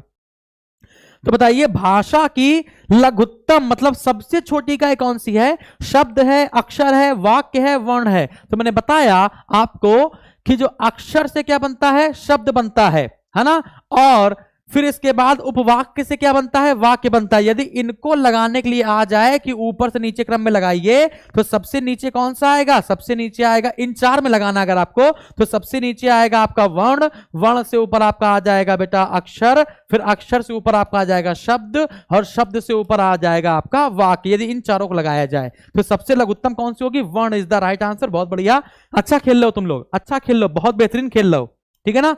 अगला, अभी बीच में कठिन कठिन क्वेश्चन भी लगाए हैं। ध्वनि का लिखित रूप क्या है, सिंपल सी बात है, वर्ण है। अब यहां पर आइए, अब यहां पर आइए, हिंदी वर्णमाला में अयोग वह वर्ण कौन से हैं, हिंदी वर्णमाला में अयोग वह वर्ण कौन से हैं। तो मैंने बताया ये जो अयोग वह शब्द है, बेटा शेयर करो फटाक से क्लास को यार, बहुत कम बच्चे हैं, है ना। अभी फिर इसीलिए हम 2-2 दिन बाद, 3-3 दिन बाद आते हैं, इसीलिए कि आप शायद आएंगे वो लोग, है ना, फिर भी ज्यादा नहीं हो रहे हैं। देखिए अयोगवा, यदि आपसे पूछा जाए अयोगवा शब्द किसने दिया है, तो किशोरी दास वाजपेयी ने, किशोरी दास वाजपेयी ने दिया है बेटा अयोगवा। क्योंकि ये जो अयोगवा में कौन कौन से आएंगे, अंग आएगा और आहा आएगा, ये स्वर में भी नहीं आते, व्यंजन में भी नहीं आते, बात समझ आ रही है। तो इसका आंसर बिल्कुल सही है, अंग और आहा बिल्कुल सही आंसर है आपका, वेरी गुड। अगला क्वेश्चन देखता हूं, निम्न में से कौन सा हस्व स्वर नहीं है, निम्न में से कौन सा हस्व स्वर नहीं है। हस्व स्वर को कहते हैं मूल स्वर, मूल स्वर जिन स्वरों के उच्चारण में एक मात्रा का समय लगता हो, जिन स्वरों के उच्चारण में एक मात्रा के समय के बराबर समय लगता हो, या फिर जिनका उच्चारण तुरंत हो जाता हो, बहुत कम समय में हो जाता हो, बहुत कम समय में हो जाता हो, उसको हम लोग कहते हैं हस्व स्वर। जैसे एक मात्रा आ, ई, उ और री, ठीक है ना। तो आ ई उ री है, तो निम्न में से ह्रस्व स्वर कौन सा नहीं है, तो बड़ी ई नहीं होगा। बड़ी ई क्या होगा बेटा, बड़ी ई होगा आपका दीर्घ स्वर। बड़ी ई आपका क्या होगा, दीर्घ स्वर। लेकिन दीर्घ स्वर में भी कौन सा होगा ये, तो ये होगा सजातीय। ये क्या होगा भैया, सजाती होगा, विजाती नहीं होगा, कि विजाती होंगे ए और ए, ओ और औ। बिल्कुल सही है, बी बिल्कुल सही आंसर है। धज्जियां उड़ा दी आपने वर्णमाला की। अगला क्वेश्चन देखिए, फटाक से कीजिए। निम्न में से दीर्घ स्वर कौन सा है, निम्न में से दीर्घ स्वर कौन सा है। तो दीर्घ स्वर अभी हम लोग वही लेंगे जो, अच्छा इसका बताइए फटाफट आंसर। ये UP triple SC lower PCS के पेपर में आया था, फटाफट बताओ जल्दी से। छठे का आंसर क्या होगा, आ ओ आ ओ है। तो आपको तो ये बताइए, ये तो एक मात्रा का समय ले रहा है, यानी ये तो आपका हस्त स्वर होगा। ये तो आपका क्या होगा भैया, हस्त स्वर होगा। बाकी ये सब आपके क्या होंगे भैया, ये सब आपके दीर्घ स्वर होंगे। लेकिन दीर्घ स्वर में एक होगा सजातीय और एक होगा आपका विजातीय, समान, और होगा आपका संयुक्त, है कि नहीं। तो आपका इसमें जो सजाती वाला लेंगे, इसका आंसर होगा सी, सी फॉर कैट, है ना। अभी मैंने पढ़ाया है इसलिए आपका आंसर आ गया, वरना बहुत सारे लोगों को आता ही नहीं था, पता ही नहीं था उनको तो लगता था यार साथ है।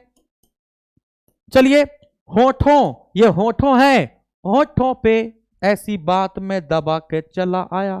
बताओ, होठों की स्थिति के आधार पर, होठों की स्थिति के आधार पर स्वर कितने प्रकार का होता है। होठों की स्थिति के आधार पर स्वर कितने प्रकार का होता है, मतलब होठों की स्थिति मतलब होठों की गोलाई, होठों की गोलाई। तो पहला होगा ऐसे स्वर जिनको बोलने में आपका होंठ गोल हो जाता हो, और ऐसे स्वर जिनको बोलने में आपका होंठ गोल ना होता हो। तो वृत्ताकार स्वर और आवृत्ताकार स्वर, कौन कौन से ऐसे स्वर हैं जिनको बोलने में आपका ओंठ गोल हो जा रहा है, तो ऊ ऊ, ओ ओ, ठीक है ना। और बाकी आपके क्या हो जाएंगे, शेष जो बचेंगे आपके वो हो जाएंगे आवृत्ताकार स्वर। तो फटाफट बताइए, होंठ की स्थिति के आधार पर कितने हैं, दो होंगे, वृत्ताकार और आवृत्ताकार। बिल्कुल सही है, बहुत बढ़िया। सातवें का आंसर चौथा होगा, सातवें का आंसर सी नहीं होगा। कपिल कुमार जी क्यों गलत कर रहे हो, क्यों कर रहे हो फर्जी में गलती, है ना। तो देखो ऊ ऊ, ओ ओ, तो देखो गोल हो रहा ना, बाकी सब में नहीं होगा। चलिए अगला क्वेश्चन देखते हैं। ये हम सिर्फ और सिर्फ रिवीजन करा रहे हैं, इसकी थ्योरी में आपकी पूरी पढ़ा चुका हूं, पूरी पढ़ा चुका हूं। प्रियंका सिंह, राजेंद्र परिहार, मोहम्मद रेहान फजल, ठीक है ना। चलिए आगे बढ़ा जाए, अगला क्वेश्चन देखते हैं। अगला क्वेश्चन कहां है, अरे कहां गया, बहुत बड़ा हो गया क्या, सॉरी।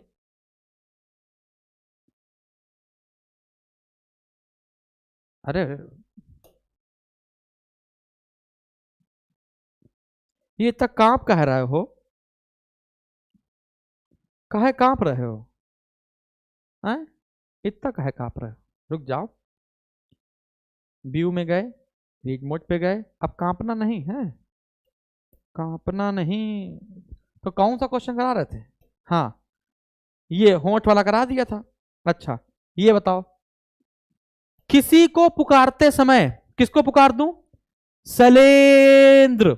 अच्छा जब पुकारते हैं तो स्वर ही हमेशा खिंचता है, जब पुकारते हैं तो हमेशा स्वर ही खिंचता है। रा धा अभी शे, यानी कि स्वर ही खिंच रहा है आपका, है कि नहीं। चलो तो किसी को पुकारने में आपको पता है, ह्रस्व स्वर एक मात्रा का समय, दीर्घ स्वर दो मात्रा का समय, प्लुत स्वर नाम पुकारते समय मैंने बताया था, याद करिए। प्लुत स्वर क्या होता है, नाम पुकारते समय इसका प्रयोग करते हैं। जैसे ने बताया मेरा नाम है शुभांशु, है ना। अच्छा ये बताओगे, ये बताओगे कि एक होता है शलजम वाला सा, एक होता है आपका षटकोण वाला सा, और एक होता है आपका ये वाला सा। तो आप बताइए इसमें से ये वाला सा कैसे बोलते हैं, ये कैसे बोलते हैं, ये कैसे बोलते हैं। अच्छा जब कोई सही हिंदी बोलता है, समझिएगा, जब कोई बंदा सही हिंदी बोलता है तो लोग सब मजाक उड़ाते हैं, कैसे बोलता है ना, अपना गलत बोलते हैं। अभी तक ये सा अलग अलग नहीं निकालते हैं। हम लोग कहें सलजम है, सलजम वाला आया तो उन्होंने कहा भैया सलजम ले लो, सलजम था ना, तो उन्होंने कहते मम्मी सलजम वाला आया, सलजम, गलत हो गया ना। जो शाह होता है ये हमेशा तालु में लगा के बोला जाता है, तालव्य होता है। तो जो शाह है वो ऐसे है, शाह शाह शाह शाह, ठीक है। ये जो खटकोण वाला शाह है ये मूर्धा से बोला जाता है ना, तालु के पीछे वाला भाग, यानी कि खा, खा, इस प्रकार से। और जो सा है ये दांत से बोला जाता है, दंत वाला सा है, तो इसको बोलते हैं शा। क्या बोलते हैं? सा, सपेरा वाला सा। मम्मी सपेरा, सपेरा, सपेरा, सपेरा, सपेरा, ऐसे। ठीक है, तो ये आपका तालब है, ये मूर्धा वाला है और ये दंत वाला है, इसको याद रखिएगा। ठीक है ना, गलत गलत बंद कीजिएगा यार। ठीक, अगला क्वेश्चन, वर्णमाला में संयुक्त स्वर कौन से हैं? तो मैंने बताया संयुक्त स्वर कौन से हैं, तो जो अलग अलग जाति के स्वर होंगे वही आपके संयुक्त स्वर होंगे। ये तो स्वर है ही नहीं, ये तो आपका व्यंजन है ना। ये जो आ और आ है, ये तो आ ये है, इसी से मिल जाएगा। ई होगा नहीं, ई होगा नहीं, ए हो गया। ये जो ए है वो आपका आ और ए से मिलकर बनता है, और ये जो ओ है ये आपका आ और ओ से मिलकर बनता है, यानी कि यही हो गया आपका संयुक्त, दो लोगों को मिलाकर। ठीक है ना, चलिए, तो संयुक्त स्वर समझ में आ गया। इसका संयुक्त स्वर का आंसर होगा सी। गलत हो गया आप लोगों का, अभी मैंने पढ़ाया है। जैसे मैं पढ़ाना स्टार्ट किया करो तुरंत ही आ जाया करो, देर में आओगे फिर कहोगे थ्योरी छूट गई। तो पहले मैं थ्योरी ही पढ़ाता हूं, मैं क्वेश्चन आंसर नहीं कराता हूं, पहले मैं थ्योरी ही पढ़ाता हूं जब कोई टॉपिक पढ़ा रहा होता हूं। देखो भाई, 2000 लाइक पहुंचा दोगे तो मैं आपको पंचमा अक्षर, अनुनासिक स्वर, अनुनासिक व्यंजन, है ना, ये सब बता दूंगा, अगर 2000 लाइक पहुंचा दोगे। और नहीं पहुंचाओगे तो कोई बात ही नहीं। सर मेरा 14 को एग्जाम है, बिहार पुलिस का, 10 नंबर का हिंदी आता है, हमको हिंदी नहीं आती, हम क्या करें? क्या करूं, मैं मर जाऊं? है, चलो देखते हैं निम्नलिखित में से कौन सी नवीन विकसित ध्वनियां हैं। तो नवीन विकसित ध्वनियां, जो ध्वनियां हिंदी में नहीं है, जो ध्वनियां हिंदी में नहीं है ना, जो बाहर से आई हैं, जैसे अंग्रेजी की बता दें।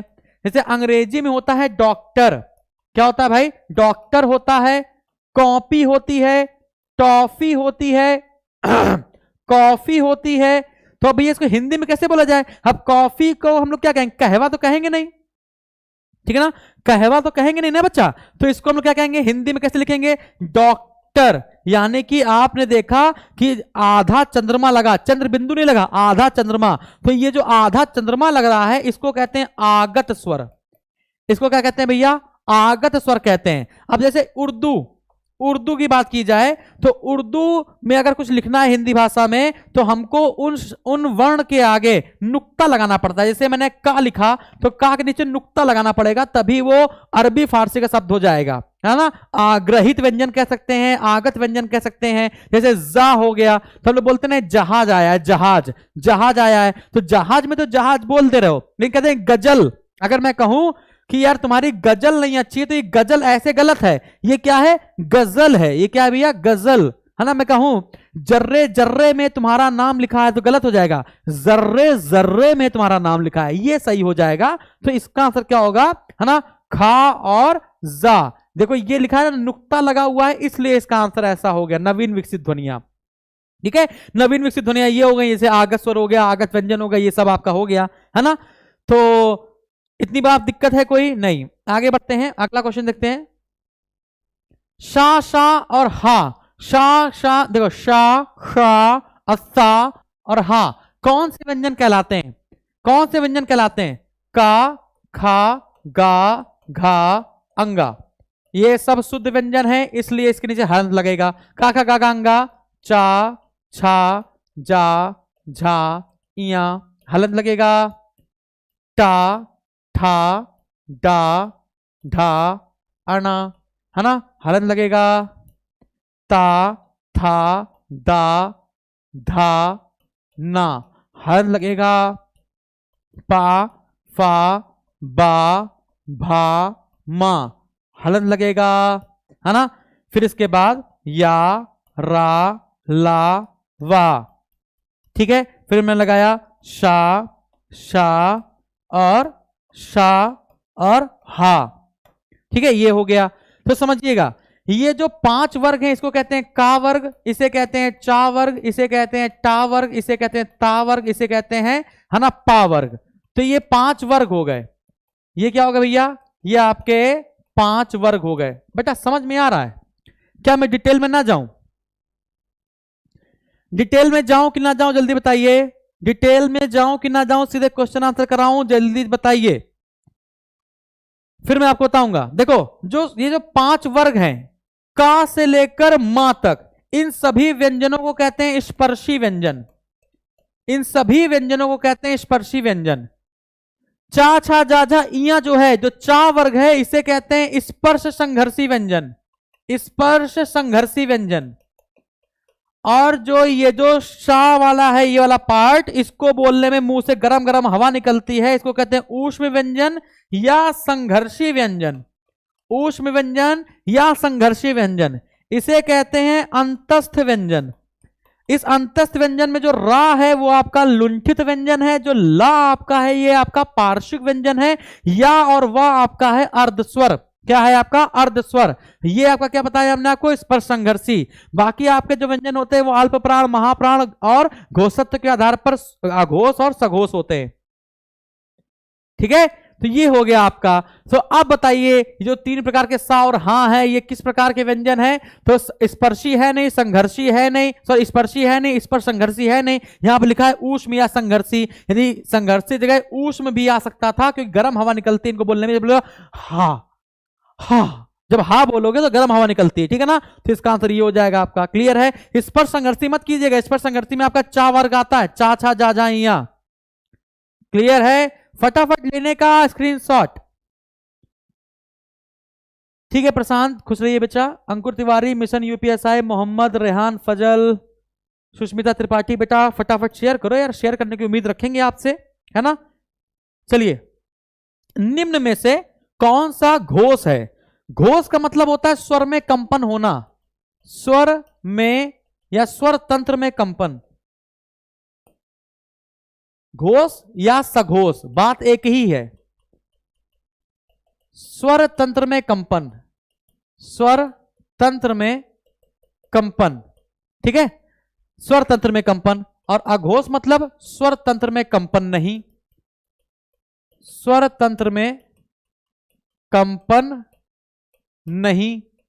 तो जब आप का, खा, गा, घा, अंगा जब ये बोलोगे तो आप क्या देखेंगे? जब आप बोलेंगे का, खा, तो का और खा में जो जीभ है वो तालू के पास ही जाके भाग जा रही है।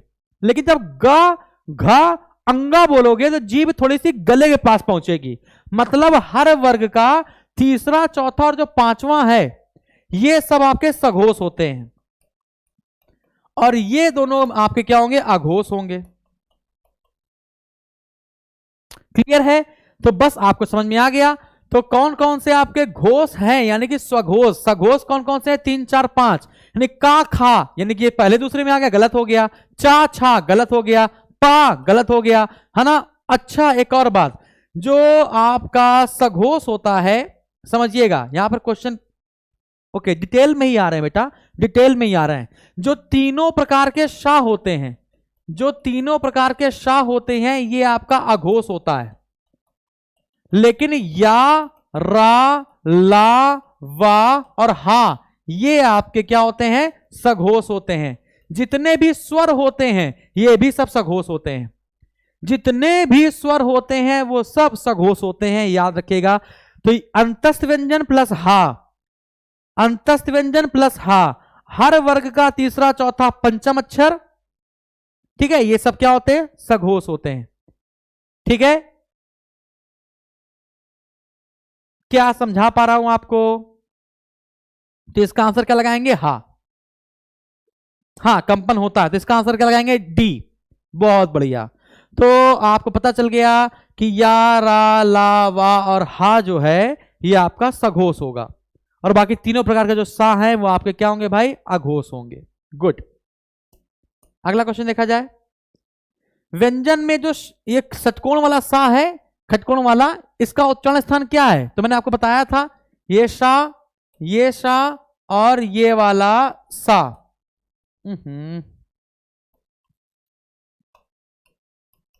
ठीक है, ये तो ये आपका तालव्य है, तालु से, ये आपका मूर्धा से है, और ये आपका दंत से है। तो इसका क्या है? ये वाला है, तो ये आपका मूर्धा से है, ये हो गया आंसर आपका। ठीक है, ओके, लाइक करते रहो बेटा। सर घोष और सघोष में अंतर बताया, तो बेटा घोष और सघोष में कोई अंतर नहीं, घोष का मतलब ही सघोष है, घोष का मतलब ही सघोष है। डिटेल में कितना बता दो बेटा? डिटेल में बताया तो है। चलो चलो आगे बढ़ते। अगला क्वेश्चन, छा ध्वनि किसके अंतर्गत आती है? जो छा ध्वनि है वो किसके अंतर्गत आती है? यानी कि अगर मैं बोल दूं आपका का, खा, गा, घा, अंगा, चा, छा, जा, झा, इया, टा, ठा, डा, ढा, अना, ता, था, दा, धा, ना, पा, फा, बा, भा, मा, है ना। फिर इसके बाद या, रा, ला, वा। फिर इसके बाद आपका आ जाएगा तीनों प्रकार के शा, तीनों प्रकार के शा, और फिर आ जाएगा हा। फिर आपका आ जाएगा छा, त्रा, श्रा और ज्ञा, यही तो आएगा। फिर आपका आ जाएगा ड़ा और ढ़ा, यही तो आएगा। तो इसमें मैंने आपको बताया था यहां से लेकर यहां तक, सॉरी मैंने आपको बताया क्या कि यहां से लेकर जो 5 वर्ग हैं ये सभी वर्ग कहलाते हैं स्पर्शी व्यंजन। फिर जो चा से लेकर इया तक है ये कहलाता है स्पर्श संघर्षी व्यंजन। ये जो तीनों प्रकार के शा और हा है ये कहलाते हैं आपके ऊष्म व्यंजन या संघर्षी व्यंजन। ये जो या, रा, लावा है ये आपके हैं अंतस्थ व्यंजन। इसमें ये है लुंठित व्यंजन रा और पार्श्विक व्यंजन ला, और या और वा अर्धस्वर है। या का जो उच्चारण है वो तालव्य से होता है, रा और ला का वर्त यानी मसूड़ा से होता है, और वा का आपका दंतोष्ठ यानी कि ऊपर का दांत और नीचे का ओंठ से होता है। तो छा, त्रा, श्रा और ज्ञा है ये आपके संयुक्त व्यंजन है। ये आपका क्या है भैया? संयुक्त व्यंजन है। संयुक्त वर्ण भी कह सकते हैं, संयुक्त वर्ण में सब कुछ आ जाएगा, संयुक्त व्यंजन है। जैसे कि अब हम लोग बात करें, स्क्रीनशॉट लेते रहिएगा, जैसे कि अगर हम लोग बात करें लिखा है छा, तो ये दो चीज से मिलकर बना है, आधा का और खटकोण वाले सा से। मैंने बोला त्रा, तो ये बना है आधा ता और रा से। मैंने बोला श्रा, तो ये जो बना है ये शलजम वाले शा और रा से बना है। और मैंने बोला ज्ञा, तो ये जा और इया से बना है, ठीक है ना, जा और इया से बना है। तो यहां तक आपको बात समझ में आई। तो संयुक्त कितने हैं बेटा? 4 है। तो ये संयुक्त वर्ण है, जो छा है वो क्या है आपका? संयुक्त वर्ण है। कोई दिक्कत? ठीक है ललित त्रिपाठी जी, ओके। पवन पंडित शेयर करो बेटा फटाफट। हाँ साधना जी, अगला बहुत खतरनाक क्वेश्चन, बहुत खतरनाक क्वेश्चन। हिंदी शब्दकोश में छा का क्रम किस वर्ण के बाद आता है? यदि आपने पढ़ा होगा स्क्रीनशॉट लेने का मौका दें बेटा, आपको तुरंत स्क्रीनशॉट लेना है। जैसे मैं हटूं 3 उंगली फ्राई फट से हो गया, है ना। जल्दी बताओ, जल्दी बताओ बेटा फटाफट। हाँ उन सब में आधा हलंत था, वो सब आधा था। शुद्ध व्यंजन मतलब नीचे हलंत है, व्यंजन मतलब स्वर के साथ मिले हुए हैं। 15वें का ए, छा का क्रम किसके बाद आता है? तो समझिएगा जो छा है ये 2 से मिलकर बना है, का और सा से षटकोण वाले। जो त्रा है वो ता और रा से बना है। ये जो ज्ञा है ये आपका जा और इया से बना हुआ है। ये जो आपका श्रा है ये आपका शलजम वाला शा और रा से मिलकर बना हुआ है। मतलब जो छा का स्थान है वो का के बाद आएगा, जो त्रा का स्थान है वो ता के बाद आएगा। हाँ कि ना? क्लियर है? यही तो मैं बता रहा हूं, ठीक। तो छा का स्थान का के बाद, त्रा का स्थान ता के बाद, ज्ञा का स्थान जा के बाद, और श्रा का स्थान सा के बाद होगा, शलजम वाले। क्लियर है? तो यहां पे छा किसके बाद आएगा? का के बाद। तो हिंदी शब्दकोश में जो छा होगा वो का के बाद आएगा, ठीक है। चलिए शब्दकोश तो आपको आता ही होगा। अगला क्वेश्चन, निम्न में से अनुनासिक अक्षर कौन सा नहीं है? निम्न में से कौन अनुनासिक अक्षर नहीं है? तो मैंने बताया अनुनासिक अक्षर कौन कौन से होते हैं भाई। अनुनासिक कौन कौन से होते हैं बेटा? हर वर्ग का पंचम अक्षर, हर वर्ग का 5वां अक्षर, और आपका अंग वाला। इंद्रसेन यादव ठीक है, यदि समझ में आया तो बताइएगा। रत्नेश कुमार जी सर बहुत कुछ नया सीखने को मिल रहा है, ओके। पवन पंडित जी बेटा मैं चाहूंगा कि आप शेयर करें क्लास को, और जल्दी हम लोग की फैमिली मिलियन में हो जाए। क्या बोलते हो? कितना अच्छा लगेगा अगर मिलियन में फैमिली हो गई तो? हाँ तो जल्दी जल्दी सर बोलो। इसका आंसर सी बता रहे हैं, हर वर्ग का पंचवा अक्षर बिल्कुल सही है। नामाड़ांगा यानी ये है, ये पंचमा, ये अनुनासिक है, ये भी आपका है। ये देखो यहाँ ज्ञा लिखा हुआ है, यानी कि ये नहीं है, क्योंकि ज्ञा तो होता नहीं है ना अनुनासिक, है ना। चलिए बाकी सब तो हैं। अगला क्वेश्चन, निम्न में से स्पर्श वर्ण कौन से होते हैं? स्पर्श मतलब बताया था हमने आपको, स्पर्श कौन से होते हैं? तो का से लेकर मां तक को। Lucky Mishra sir UPSC clear करा दो, आपसे 1 साल से जुड़ा हूं, बक्का निकल जाएगा बच्चा। ठीक है, कहां दिक्कत आए आप कमेंट कर दिया, सब लोग कमेंट करा करो मेरी क्लास के बाद, सब लोग कमेंट कर दिया करो, लाइक कर दिया करो, तो हम कमेंट देखते हैं, ऐसा नहीं कि हम कमेंट नहीं देखते हैं, कमेंट मैं देखता हूं, मैं खुद देखता हूं। तो जो प्रॉब्लम हो आप कमेंट किया करिए, मैं आपका कमेंट देखूंगा, और जब आपसे नंबर मांगा जाए कि आप अपना नंबर दे दीजिए, तो नंबर देकर उसको समस्या का समाधान भी किया जाता है। ठीक है ना, ये सब लोग देखते हैं, किसी को समस्या होती तो।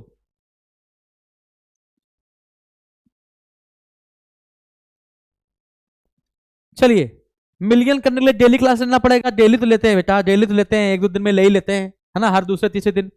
तो स्पर्श वर्ण क्या है? का से लेकर मां तक, यानी कि 25 अक्षर जो होंगे वो स्पर्शी होंगे, चाचा दादा या स्पर्श संघर्षी, बता ही चुके हैं आपको हम। चलिए अगला क्वेश्चन देखते हैं, अंतस्थ वर्ण में कौन से हैं? अंतस्थ वर्ण कौन सा है? अंग और आहा। चलिए, जो अंग और आहा है ये आपके अयोग वाहा है, अयोग वाह है, ये जो है ये आपका अंतस्थ है, ये जो है ये आपका ऊष्म या संघर्षी है। अच्छा, ये जैसे लिखा है आशीर्वाद, ये सही है कि ये सही है? सुनिएगा, कौन सा सही है? ए सही है, बी सही है, या ये सही है?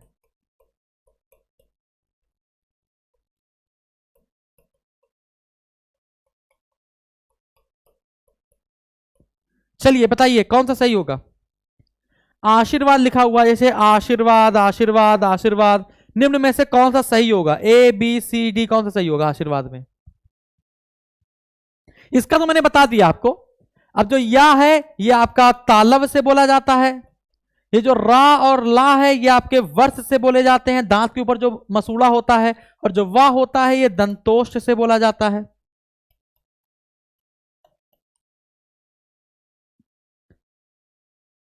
सी वाला सही है, बहुत बढ़िया। ये नहीं सही है, याद रखिएगा, ये गलत है, ये गलत है, ये गलत है, ये सही होगा, यानी ये वर्तनी वाला टॉपिक है, ये वर्तनी वाला टॉपिक है ना, याद रखिएगा।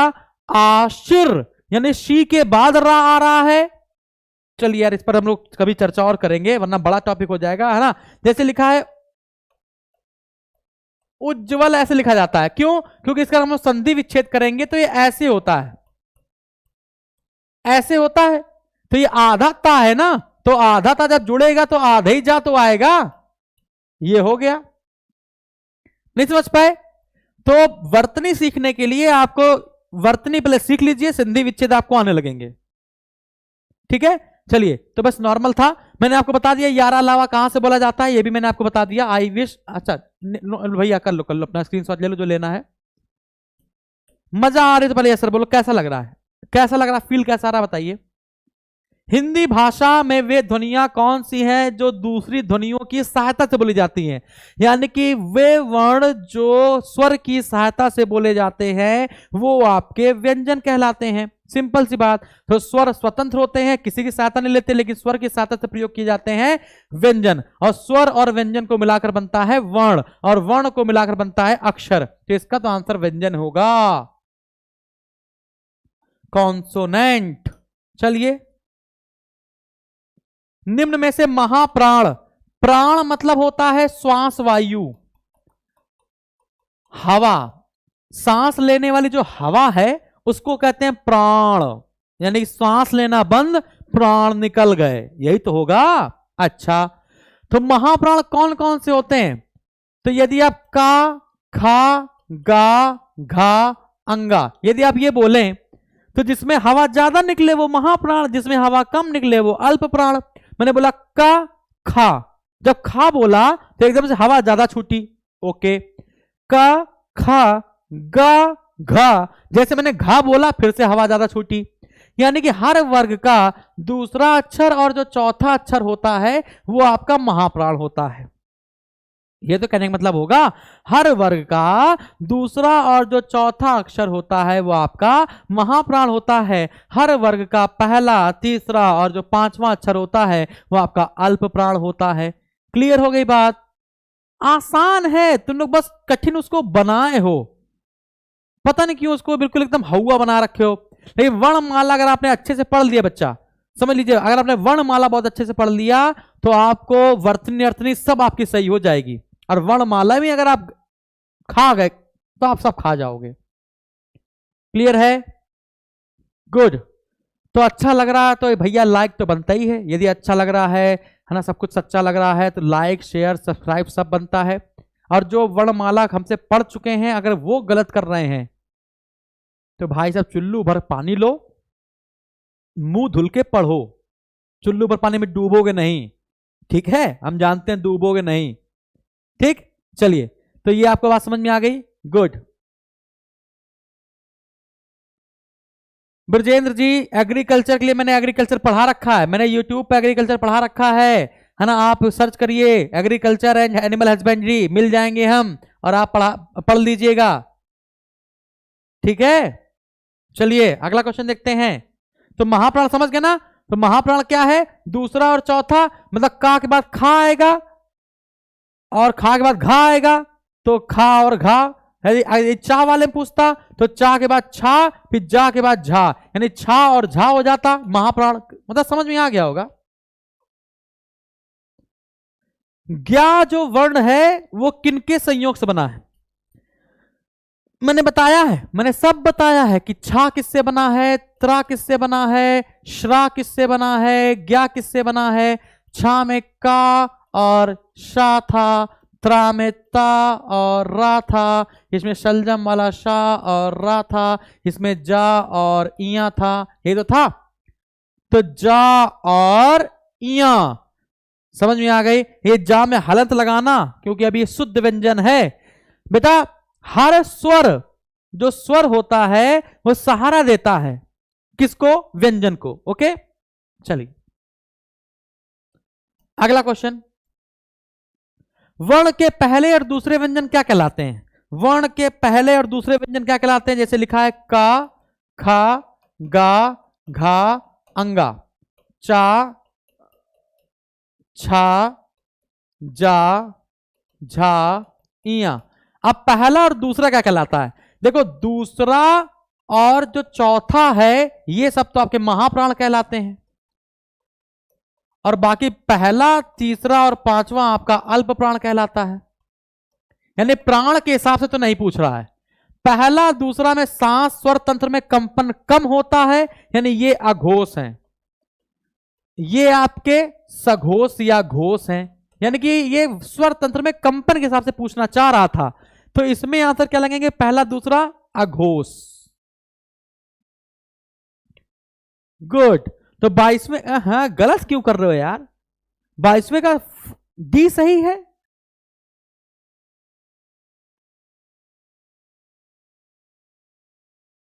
क्या कर रहे हो?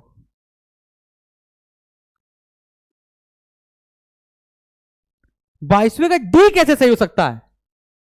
अरे भाई का, खा, गा, घा, अंगा, यानी गा, घा, अंगा मतलब 3 4 जो 5 होता है ये इसको बोलने में स्वर तंत्र में कंपन ज्यादा हो रहा है, यानी ये तो सघोष होगा ना। तीसरा चौथा पांचवा सघोष होता है, पहला दूसरा अघोष होता है। क्या कर रहे हो आप लोग?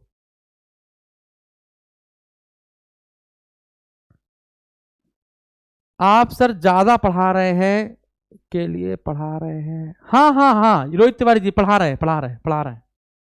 हाँ ठीक है, पढ़ा रहे हैं, ठीक है, ओके। सी, हाँ सी है, गलत कर दिया। गलत करने के तुरंत ही पलट जाते। नहीं सर हम डी नहीं लिखा था, हमने सी लिखा था। गलत गलत बता दिया, गलत बता दिया आपने। अच्छा अगला, जैसे लिखा है सपना, जैसे लिखा है अपनी, जैसे लिखा है ना चटना, नहीं लिखा है चट, जैसे लिखा है चटोरा, जैसे लिखा है चंपी, है ना, जैसे लिखा है चंपू, ऐसे लिखा है ना, लिखा है आईरे बैरे बैरे, ऐसे लिखा हुआ है ना, ऐसे लिखा हुआ, मतलब जो भी शब्द जो है वो जहां से खत्म होता है, जैसे सपना लिखा है तो ना में क्या है, बड़ा आ की मात्रा लगी, यानी कि ये क्या कहलाएगा, आकारांत। ये ई से खत्म हो रहा है, ये क्या कहलाएगा, बड़ी ई लगा के ईकारांत। ये आ से खत्म हो रहा है तो ये भी आकारांत, आकारांत। जैसे लिखा है कमल, तो कमल में कोई भी नहीं है तो ला में वैसे भी, जैसे कि आ की कोई मात्रा होती नहीं तो ला में वैसे आ जुड़ा है, तो ये है अकारांत। तो जो भी शब्द जहां से खत्म हो रहे हो उसका स्वर उठा लिया जाए तो इकारांत, अकारांत, है ना, एकारांत, औकारांत, ओकारांत, इस प्रकार से बन जाता है। तो कौन सा इकारांत शब्द है, तो ये ओ लिखा है तो ये आपका ओकारांत है, ये आपका इकारांत है, छोटी ई लगी ना, इकारांत है। ये आपका ईकारांत है, ये आपका एकारांत है। तो B is the right answer. फिर यह गलत कर रहे हो, सी सी बता रहे हो रोहित जी, इतना पढ़ाने के बाद भी गलत बता रहे हो। ये बड़ी ई है, बड़ी की मात्रा नहीं पता क्या, बड़ी यहाँ पे ऐसे लिखा हुआ नहीं ना, या छोटे ही है ना, तो छोटे ही है तो ये लगा ना ध्वनि, ये ई वाली है, 23वें का बी होगा। भाई साहब आप लोग जो बच्चे अब गलत कर दे रहे हैं पढ़ाने के बाद भी, है ना, वो पोलियो ड्रॉप फिर से पीना शुरू करें, समझे ना। चलो अगला बताओ, कौन सी ध्वनिया कंठ ध्वनिया है, कौन सी ध्वनिया कंठ ध्वनिया है, तो बताया था मैं, या तो आपका तालव्य है और रा तो आपका वर्ष से निकलता है। देखते हैं भाई, लिखा है का वर्ग, चा वर्ग, टा वर्ग, ता वर्ग और पा वर्ग। जब तुम बोलोगे का खा गा तो आपका गला चिल्ला चिल्ला के कह रहा होगा। बोलोगे चा छा यानी कि आपका जीभ जो है तालू लग रहा होगा, तालू। ता ठा तालू के पीछे लगेगा मूर्धा। ता था यानी कि ये दांत के ऊपर लगेगा, यानी कि हो जाएगा दंत, दांत पे लगेगा क्या हो जाएगा भैया, दंत हो जाएगा। फिर आपका आएगा पा फा भा भा यानी कि ओंठ हो जाएगा, हो गया, ठीक है। तो इसका आंसर क्या लगाएंगे, कौन कंठ ध्वनिया है, तो का और खा। बहुत बढ़िया बहुत बढ़िया। तो क्या आप क्लोजअप करते हैं, क्या आपको आ गया है, सारी वर्णमाला खत्म हो रही है, बस ज्यादा क्वेश्चन नहीं है, खत्म होने वाली क्लास। अगला क, ऐसे ये सब इसमें नुक्ता लगा हुआ है, इन सब में क्या लगा हुआ है, नुक्ता लगा हुआ है, ये सब में नुक्ता लगा हुआ है ना। तो ये सब क्या है, ये सब उर्दू वाली ध्वनियां हैं, और उर्दू की जो ध्वनियां होती हैं वो किससे आती हैं, अरबी और फारसी से। बताया था, जैसे कागज लिखा है, ये कागज नहीं होता है, ये होता है कागज, एक कागज देना, गजल सुनाओ, ऐसे करके। तो ये क्या हो जाएगा, अरबी फारसी। यूरोपियन बता दिया था, ये वाला डॉक्टर ये आया था, दक्षिणी भाषा ये सब तो जानते ही हैं। अरे हटो,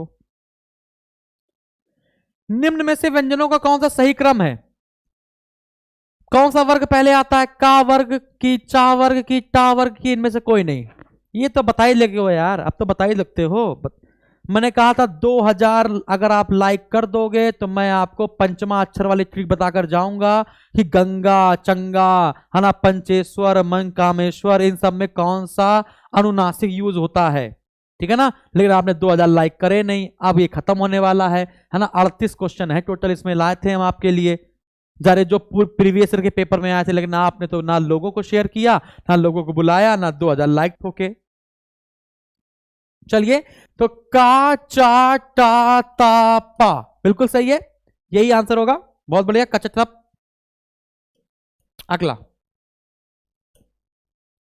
काहे इतना चिल्ला रहे हो, अरे रीड मोड पे लगाओ और आगे बढ़ाओ। हाँ, हिंदी वर्णमाला में संयुक्त अक्षर कौन से हैं? संयुक्त अक्षर, संयुक्त अक्षर कौन से हैं? आपको तो पता ही है, ये पा वर्ग है, ये आपका स्वर भी शामिल है, पता है ना। छा, त्रा, ज्ञा और श्रा, ये आपके संयुक्त हैं, क्योंकि का और खकोड़ा सा, ता और रा, जा और इया, सलजम वाला शा और रा, यही आंसर हो गया। ये प्रीवियस ईयर के पेपर के सब क्वेश्चन है आपके। चलिए, कौन से वर्णों का उच्चारण स्वर और व्यंजन के बीच माना गया है? स्वर और व्यंजन के बीच की कड़ी किसे कहते हैं? बस फटाफट खत्म होने वाला है। लास्ट में हिंदी शब्दकोश, हिंदी डिक्शनरी के 4 क्वेश्चन होंगे, उसको लगा लीजिएगा, बस हो जाएगा काम। लाइक लाइक लाइक बच्चा, like please, like please, share please, subscribe please.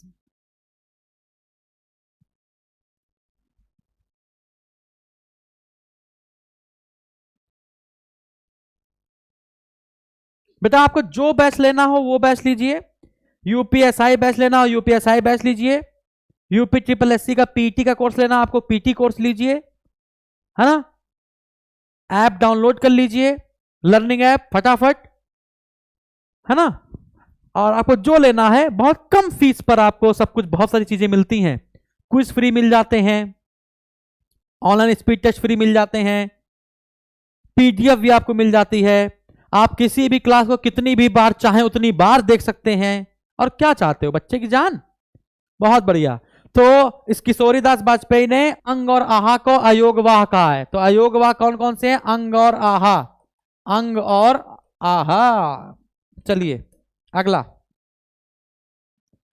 स्थान के आधार पर बताइए कि मूर्धन्य व्यंजन कौन कौन से हैं। तो बताया था का कंठ, है ना, का चा, चा तालव्य, टा मूर्धा, ठीक है, ता दंत, पा ओठ। अब देख लो क्या है, मूर्धन्य कौन कौन सा होगा? का खा गा घा कंठ हो जाएगा, चा छा जा झा इया तालव्य हो जाएगा, टा ठा डा ढा ये हो जाएगा, क्योंकि पा और फा जो है वो आपका ओठ से आ रहा है। ओके ठीक है, सी इज राइट, बिल्कुल सही है।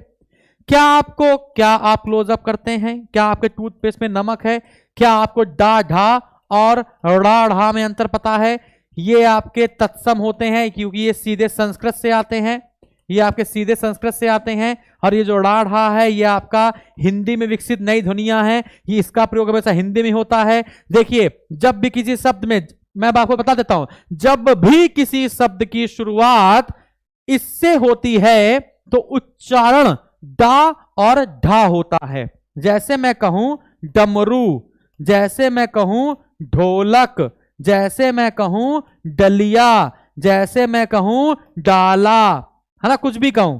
तो देखिए इसका उच्चारण क्या हो रहा है? डा ढा डा डा। लेकिन मैं कहूं पढ़ना होता है कि पढ़ना होता है, यानी जब भी डा और ढा से कोई शब्द शुरू हो रहा होता है तो उसका उच्चारण डा और ढा होता है। यदि उनको बीच में ले आया जाए, शुरुआत से छोड़कर उनको बीच में ले आया जाए, तो वो डा ढा ना रहकर वो डा और ढा हो जाते हैं। इसलिए इनको हम लोग द्विगुण व्यंजन के नाम से या उत्क्षिप्त व्यंजन के नाम से जाना जाता है। समझ में आ गया? तो पढ़ना सही होगा, लड़ना सही होगा, चढ़ना सही होगा। बात समझ में आ रही है? Clear, very good.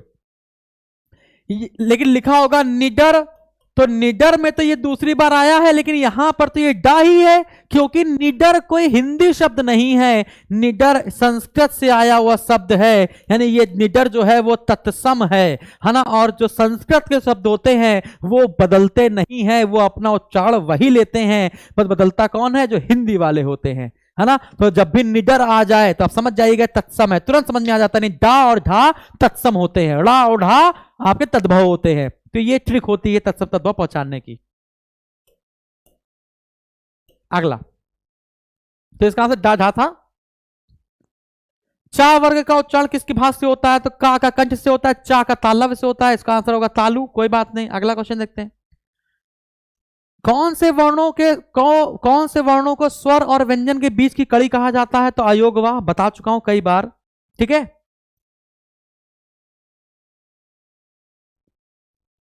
Okay okay okay. जिन शब्दों के अंत में आ आता है वो क्या होते हैं? आ आता है तो अकारांत, ई आता है तो इकारांत, बड़ा आता है तो आकारांत, बड़ी आता है तो ईकारांत, ए आता है तो एकारांत, अय आता है तो आयकारांत, ओ आता है तो ओकारांत, औ आता है तो औकारांत। ठीक है, तो इसका आंसर होगा अकारांत। मूर्धा से उच्चारित होने वाला शब्द क्या है? का से होता है कंठ, चा से होता है तालव्य, टा से होता है मूर्धा, तो टा वर्ग होगा मूर्धा। ये आपको पता है, प्रीवियस ईयर के पेपर के क्वेश्चन है, बार बार रिपीट हो जा रहे हैं, कोई बात नहीं, ये अच्छा क्वेश्चन है। अब बस 4 क्वेश्चन आपके हिंदी डिक्शनरी के आएंगे, बस काम खत्म, पैसा हजम। 4 क्वेश्चन आपके हिंदी डिक्शनरी के आएंगे, बस क्लास ओवर हो जाएगी। ठीक है, अशोक कुमार, वंदना सिंह, बेटा मैं आपसे चाहूंगा कि एक बार आप लाइक कर दें फटाफट। मैं आपसे चाहूंगा कि आप फटाफट इसको लाइक कर दें बेटा, जल्दी से।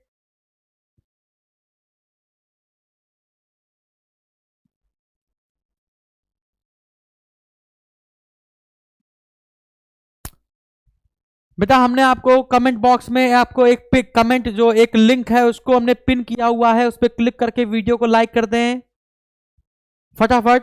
वीडियो को लाइक कर दें बेटा, जो कमेंट बॉक्स में ऊपर कमेंट पिन हो गया होगा उस पर क्लिक करें और वीडियो को लाइक कर दें फटाफट। बस इतनी ही सी उम्मीद कि आप लाइक कर देंगे।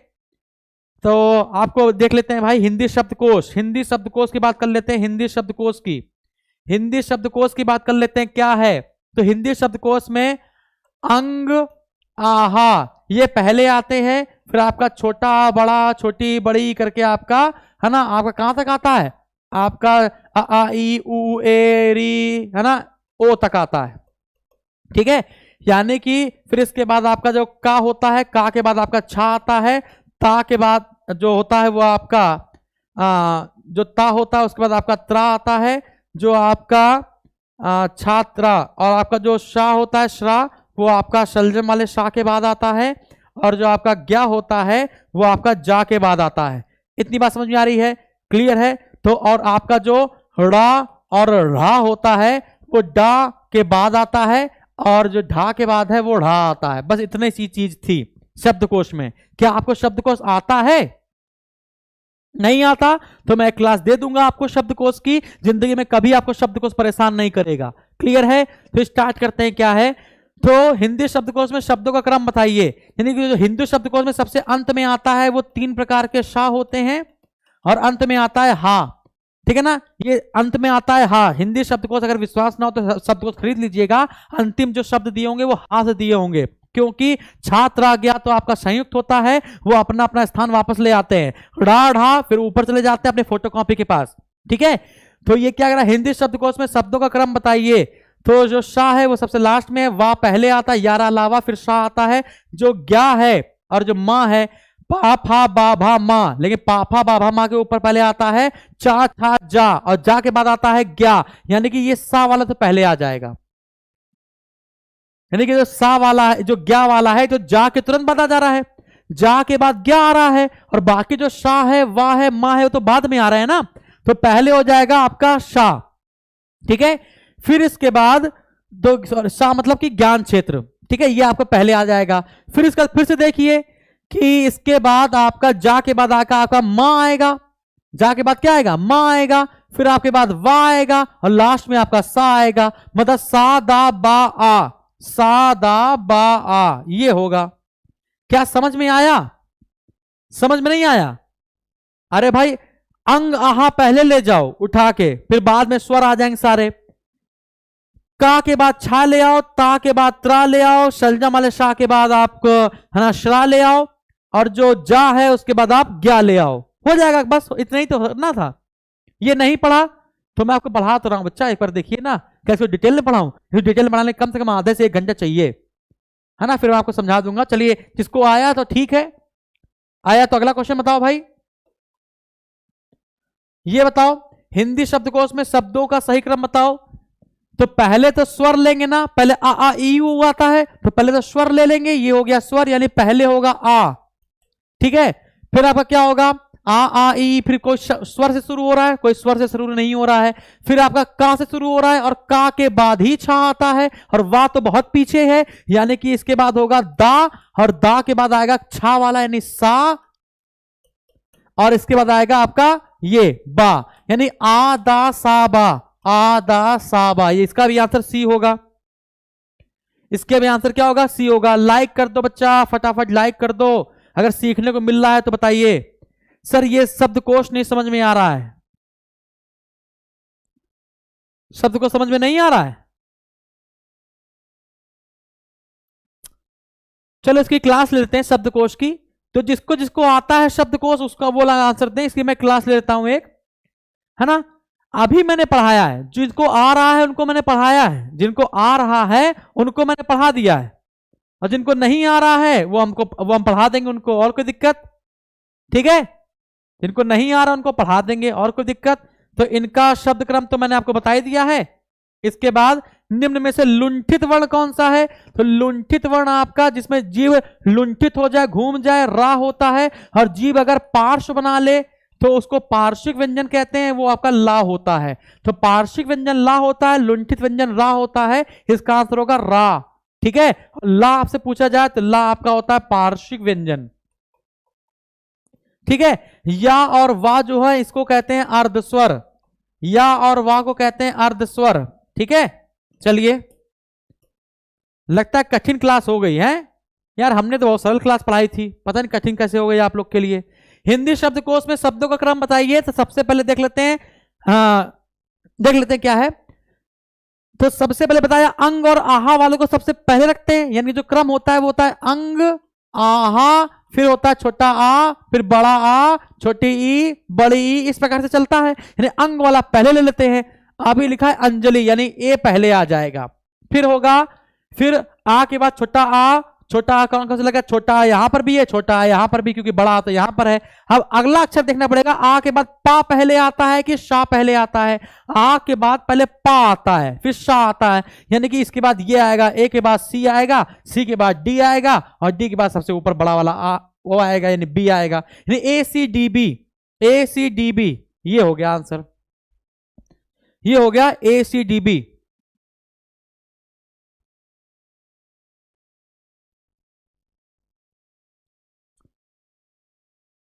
बहुत कठिन हो रहा है मैं, अच्छा ठीक है सर, फर्स्ट टाइम हिंदी वर्णमाला बहुत अच्छे से पढ़ा है, गुड सर, समझ में आ रहा था, जिन्होंने पढ़ा है उसको आ रहा है।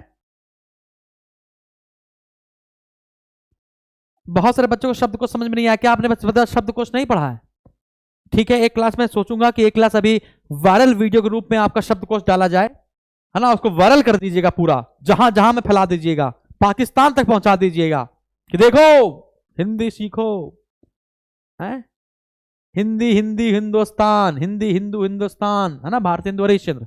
चलिए आज का लास्ट, आज का लास्ट, और जो भी बच्चे हमसे जुड़े हैं वो सब लाइक कर देंगे। आज का लास्ट क्वेश्चन है बच्चा, लाइक कर दो फटाफट। हमने आपसे कहा था 2000 लाइक पहुंचा दोगे, मैं आपको 3-4 ट्रिक हिंदी की और बता के जाऊंगा कि कौन सा अनुनासिक यूज करते हैं, कि पंच में कौन सा अना आता है, इया आता है, ये सब मैंने बताया, लेकिन आपने नहीं करा। चलो कोई बात नहीं, अब कोशिश की जाएगी, इसको पहुंचा दीजिएगा, वायरल कर दीजिए, अरे सबका वायरल करते हो, हमारा भी करो एक बार, है। चलिए लास्ट है, हिंदी शब्दकोश में शब्द बताइए। तो आपको ये पता है का के बाद छा आता है, यानी पहले हम लोग का पर बात करेंगे, ठीक है ना। का वी कमलेश, पहले का के बाद मां आता है कि का के बाद वा आता है? तो यारा लावा, उसके पहले आ जाता ता था दाधा, पा फा बा भा मां, यानी पहले कमलेश आएगा, का के बाद मां पहले आ रहा है, यानी डी पहले आएगा, फिर का वाला उठा लेते हैं, फिर आपका ए आ जाएगा, फिर का के बाद छा आता है, तो छा में पहले बड़ा वाला आएगा, छा वाला आएगा कि छू वाला आएगा? तो छोटा आ, बड़ा आ, छोटी ई, बड़ी ई, छोटा ऊ, बड़ा ऊ, ए से, है ना, इस प्रकार से देखते हैं आगे, है ना, फिर री से ऋषि, फिर ए से एडी, इस प्रकार से देखते हैं, तो हो जाएगा छा, छा, छी, छी, छू, छू, यानी कि पहले छा आ रहा है, बाद में आपका ये छू आ रहा है, मतलब ये बाद में आएगा, यानी पहले ये आएगा। डी ए के बाद बी और बी के बाद सी, डी ए बी सी, ये सही आंसर है। D A B C, C is the right answer. बेटा हम ही पढ़ा रहे हैं, साधना साहनी जी हम ही पढ़ा रहे हैं, बच्चा हम ही पढ़ा रहे हैं, ठीक है। चलो, तो ये 38 क्वेश्चन थे आपके लिए और आपको बहुत अच्छा लगा होगा। यदि अच्छा लगा है तो ये सर बोल दीजिए कि सर हमको अच्छा लगा है, नहीं अच्छा लगा है तो भी बता दीजिए कि नहीं अच्छा लगा है। अच्छा लगा हो, अगर आपने कुछ सीखा हो तो लाइक करिए, अगर नहीं अच्छा लगा हो तो डिसलाइक करिए, कोई दिक्कत नहीं, डिसलाइक करें कोई दिक्कत नहीं है ना। हमें पता चल जाएगा कि नहीं समझा पाए होंगे यार तुमको, या फिर हो सकता है आपने पढ़ा नहीं होगा कभी, इसलिए आज पहली बार पढ़ रहा है। तो देखो ये प्रैक्टिस सेशन है, ये थ्योरी सेशन नहीं था, ये प्रैक्टिस सेशन है। प्रैक्टिस में अगर आपने बहुत सारी चीजें सीखी होंगी, मैंने शुरुआत में आपको थ्योरी इसलिए पढ़ाई है क्योंकि आपने सीखा होगा। धन्यवाद दीपक कुशवाहा जी।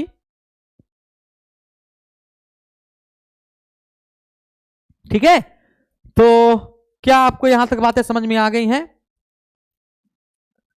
तो दिस इज योर अनअकैडमी।